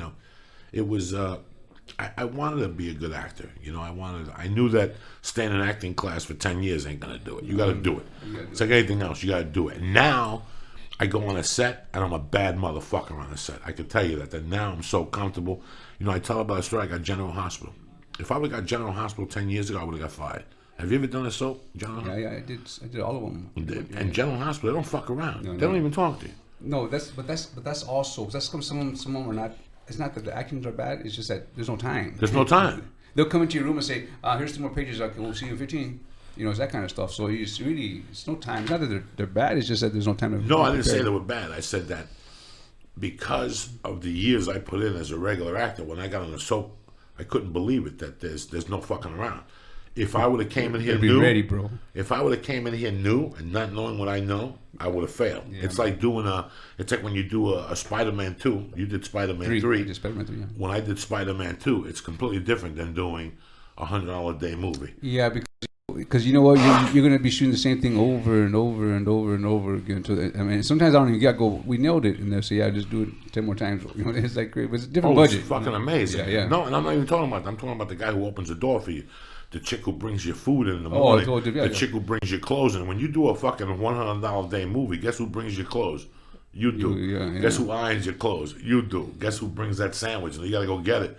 You know, and you learn the differences in different type of movie making. Exactly. And a lot of people, you know, I can't see if I would have just moved here and would have just done a bunch of big movies. That's great. But someday a friend is going to say, hey, man, I got this movie, $600,000. I want you to shoot it 3 days. And you get there and you're like, and you don't have the luxury to, you better be ready, brother. You know what I'm saying? You got to be ready. And that makes you better. And what's good is it makes you better, bro. You know what I mean? Because I remember we did a movie called Road Dogs. One of my favorite movies I've ever made was Road Dogs. And we did it for $200,000. We shot in 14 days. And we shot it on film. And we literally, they would be like, and it was a big scene. There'd be Emilio, look, bro, we only got like 200 feet of film, bro. This is pretty much enough to take. Are you ready to go? Like that, bro. And I'd say, let's go. You know what I mean? Fuck. Yeah, man. Where I work with, I've been blessed to work with Jim Carrey over in 3 different films. And you work with Jim Carrey, and you're like, he'll do it 26 times, bro. He'll go, and he'll watch every playback. He'll do it, and he'll come back and go, he'll watch it. Okay, I'm gonna try something different. Come around. Oh, Jim, he goes, don't worry, I'll pay for it. No, we're good. Jim Carrey's a badass motherfucker. I love that guy. I grew up loving him, like Ace Ventura. He's the best, bro. Ace Ventura is solid. And he's so I funny. auditioned for that with you. That was at Bruce Almighty. Yes, Yeah. we've seen it each other. It was supposed to be a 2-day gig, trying to be 6 weeks, bro. It was beautiful, man. Really? It was beautiful. Wow. Jim Carrey's that's a good guy right there, man. A 2-day gig that became 6 weeks. How about you people? You're going for your job. You're gonna work with Jim Carrey. You get into the first day. You do the job. Then as you're leaving, they go, can we talk to you for a second? Yeah. Are you available next week? And you know what's so good? Check this out. This is how cool he is, man. He, you know, I was done on a Friday, but I had to go to Mexico because I was filming The Shield, you know, so on a Monday. And so they called on the Friday night, going, Jim Carrey needs me to go back for one more day, and they'll pay for him. And so we had to work it out with The Shield, and Shield was cool because I wasn't going to film till Tuesday. So we came back and did the little reshoot on Monday. And he offered me his helicopter guy to fly me to TJ, bro, right? And then my friend Rolando Molina was working with me. He goes, dude, bro, that's status. I go, yeah, but I don't like no helicopters, bro. So you know what he did? He got me a chauffeur limousine, and he chauffeured me. He had somebody drive me over there, but he actually offered me his helicopter. He rides around everywhere in helicopters. Jim Carrey. Does he really? Oh yeah, bro. That's how he gets around. Fuck. And he offered. Is that cool or what, bro? God damn. He goes, Mr. Carrey, really appreciate it. You came back today, you know, to change the schedule for him. So he offered you. So that was really cool, man. I turned it down, but he at least gave me a car, you know? You know what, man? I mean, being here for a few years, I've met some people, and some of the people who you hope are nice aren't. It's nice when, like, I've loved Jim Carrey since I was a little kid. It's nice to know that when, like, he's made millions and then he's still, like, he can be like a cool guy. Like, no, you know, you would hate to have him be an asshole. Exactly. You know, and like on our breaks, bro. He, you know, a lot of guys who just go straight to the trailer. He'll come out, like we're hanging out. He'll come out, and he would do impressions for us, bro. He's so good, bro. You know what I mean? Were you ever at the store when he was there? Because he was there for like a very little amount of time, right? Yeah. Never. I've never seen him anywhere. Never. Never anywhere. I wish. You know, I love to say. Fucking when I saw Ace Ventura, I nearly shit my pants too, like everybody else. But it's let me give some shout outs real quick. My main man Michael Silva, fucking Susan Marie Rasmussen, Bill Downey, Jewish Lightning, Sean F. Kennedy, and my man Oscar Nunez down there in fucking Fort Lauderdale. He came to all the shows. He told me to give him a shout out. He came to all the shows? Oh shit. Came to like 3 of the fucking shows. That's also cool. Our sponsors, Nailed It Life, you bad motherfuckers. Vapor Pens, Los Gummies, Hermano, on it. I can't tell you, they just sent me another box of shit. The Alpha Brain, I'm back on it on Monday, but the Shroom Tech, that's what I took this morning when I did that kettlebell workout. It was fucking deep, dog. I did 10 swings of like 15 to 17 with 4. I've never done that shit before. Mm-hmm. I was huffing and puffing. I thought I was going to have a heart attack. I did clean and jerks. I did 5 squats after the sets of clean and jerk. And I'll tell you, I'm getting a little better shape, but it's the fucking Shroom Tech sport. That shit, those mushrooms, that shit gives you some fucking energy. Go to onit.com, pressing the code word. Church. Are you fucking kidding me or what? CHURCH. Get 10% off. And if you stay with Onnit and do the Onnit by the month, they give you 20% off, and it gets delivered right to your door. Also, it's the weekend. You want to look sharp, you want to shave your face, you want to shave your fucking monkey, everything's got to be beautiful. Dollar Shave Club, that's how they do it. Dollar Shave Club, it's tremendous. No more rusty razors. You don't got to stand at some pharmacy online with 10 fucking people who smell like hummus and wait to go through the line. None of that bullshit. You order it, you go on joeydiaz.net, you go to the Dollar Shave Club box, press in, Church. Boom, CHURCH. You go to fucking Dollar Shave Club and you pick the program you want. $1, that's right, $1. $6, yeah, that's right, $6 and $8. $9. You can pick your $9. Don't interrupt me, cocksucker. $1, $6, $9. It gets mailed right to your house. Nice heavy duty blades. If you want to stab somebody sent me an email today saying that I was correct, that the fucking things are heavy. You could hit somebody in the head with a fucking nunchuck and break them if a burglar comes into your shower. Plus, you got the double blades with the aloe tip. Plus, they got the one wipe Charlies that you can order on the side for a little certain extra a month. Plus, they have the cocoa butter shave. Go to Dollar Shave Club, not tomorrow, not next, today, cocksucker, and press in. Church. Boom, CHURCH. Get your life together. It comes delivered right to your door. Also, Nature's Box, tremendous. They sent me another box, and they put the cocoa almonds in there. They were gone during the whole fucking episode of, I don't know, Take Me to Your Mother. Me and my wife devoured them. You ever have Nature's Box? They're fucking snacks, nutrition fucking picked. Whether you get the sesame sticks, whether you get the rice sticks, whether you get the black and white granola, whatever you do, it's fucking murder. You understand me? Tremendous. Go to naturebox.com on the joeydiaz.net ticket lead. Joey, Joey, that's right. Again, Joey, get 50% off your first order. I ain't fucking around. 50% order, and after that, you go back to prices, and you guarantee you order more every goddamn month. That's how we do it here at the Church of What's Happening Now. What else you want from me, cocksuckers? Nailed It Life, on it. Dollar Shave Club, and who else? Nature Box. Boom! That's how we do it here at fucking the Church of What's Happening Now. You know what I'm saying? Did you see what Jordan Lee put on Facebook today? The guy who he called into the podcast for when he did his first SAG gig today.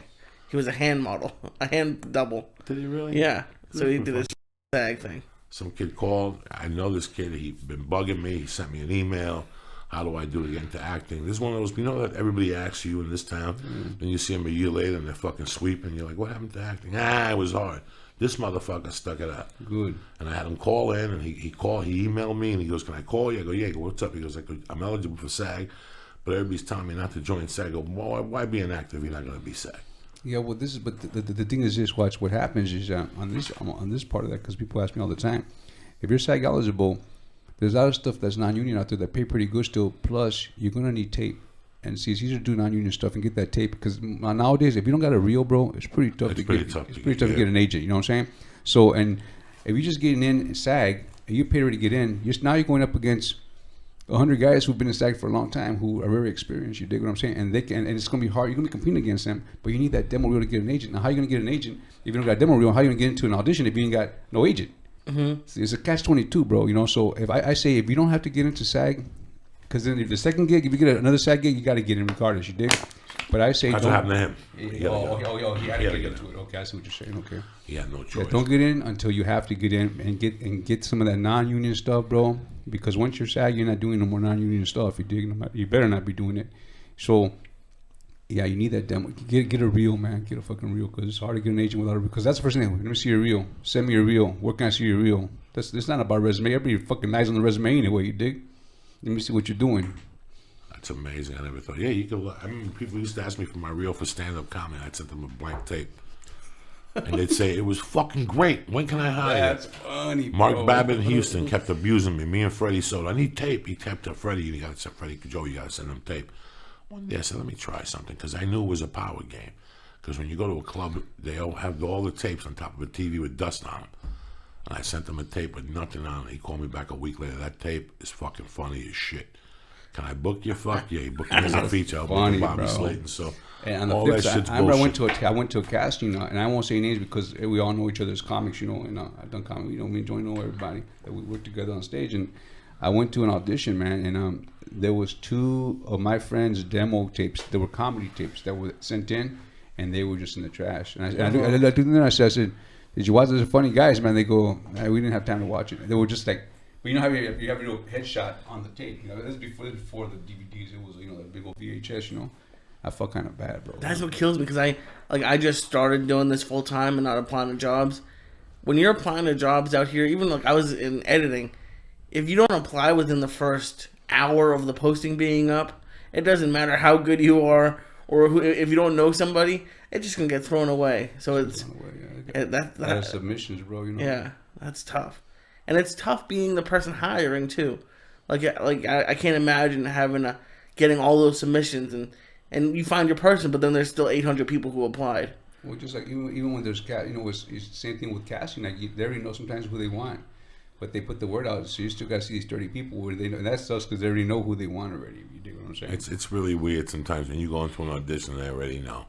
Yeah. They know they already have an offer out just in case, and that's great. That's something, sometimes you go to those things, you do really well, and something else Really happens. Okay. You'd be surprised how many people go to an audition and they're not really prepared. You'd be surprised how many people don't know the game and they go to auditions. They get opportunities to go to big auditions. I know, right? In front of big casting people. I know I was that guy. I got put in front of some. I remember they kept calling me into NYPD Blue. I booked basketball and they kept calling me in. I went in for something one day and it was 9 fucking pages. And dog, I fumbled every page. And they were like, Joey, that's it. You gotta get it together. You gotta take an acting class. Well, they did, huh? Yeah, and I came back and then they booked me again. Like they liked me. They booked me for a pilot. NYPD Blue 2069.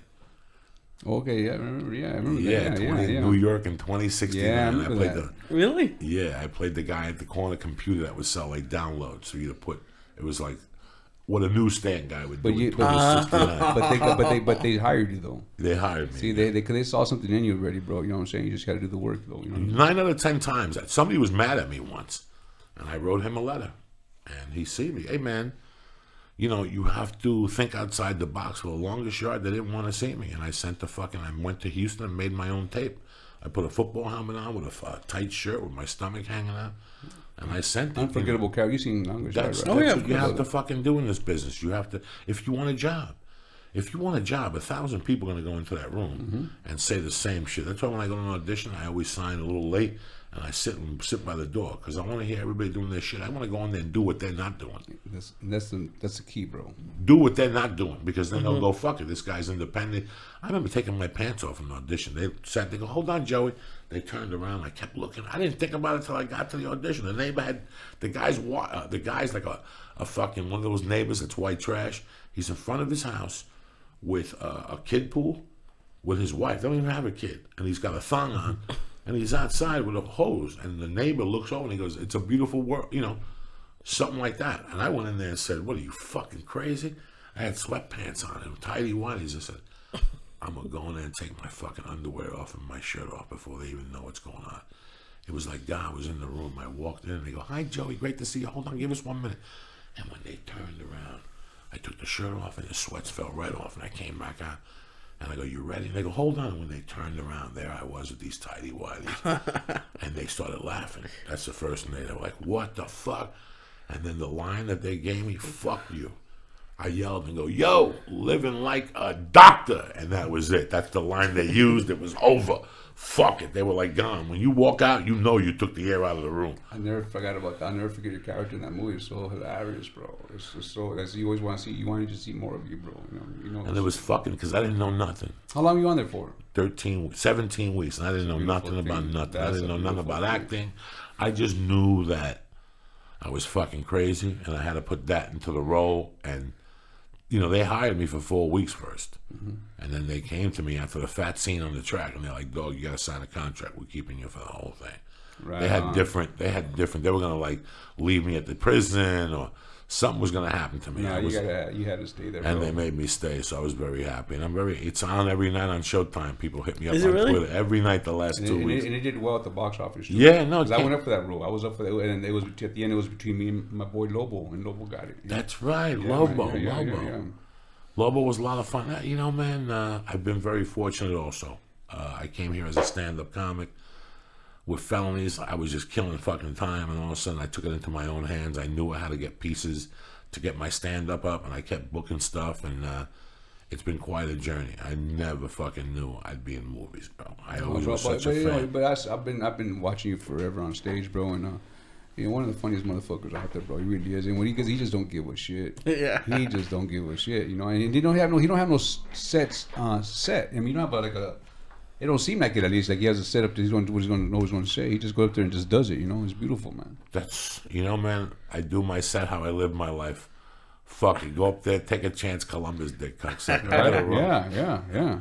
So this movie comes out May 2nd. May 2nd. Yeah, and it's really. I mean, everybody's been real supportive, man. If you can check it out, we got, like I said, what happens is real important the first weekend because if nobody goes, they pull them from the theaters, man. You know what I'm saying? And what's the name of it? Water and Power. Water and Power. Okay. AMC, and if you go on my Facebook or my Twitter, I have all the places where it's going to be showing. You know, there's 20 theaters, you know, and trying to fill them up, you know. And there's going to be I'm going to visit 8 theaters that weekend. Whoever's like selling out the pads, me and the cast members are going to pull up and we're going to sign autographs, give out some posters, and so try to get out there, man. It'd be great. Now, what it's going to be in Studio City, in North Hollywood. Yeah, it's going to be at the City Walk for sure over here. We got it at the City Walk up here. We got some, and it's going to be AMC in North Hollywood up there in Victory. It's going to be there. That's a good movie theater. Yeah, They got like a little thing. It's cheap. Let's have a fucking party up there. And it's really cool that AMC's doing it because, like, especially for like movies like that, most people might never get a chance to see it. That's but what AMC's trying to do like AMC played Shawshank Redemption the other day, and I didn't have time to go see it. They did, huh? Yeah, they played it up in Burbank.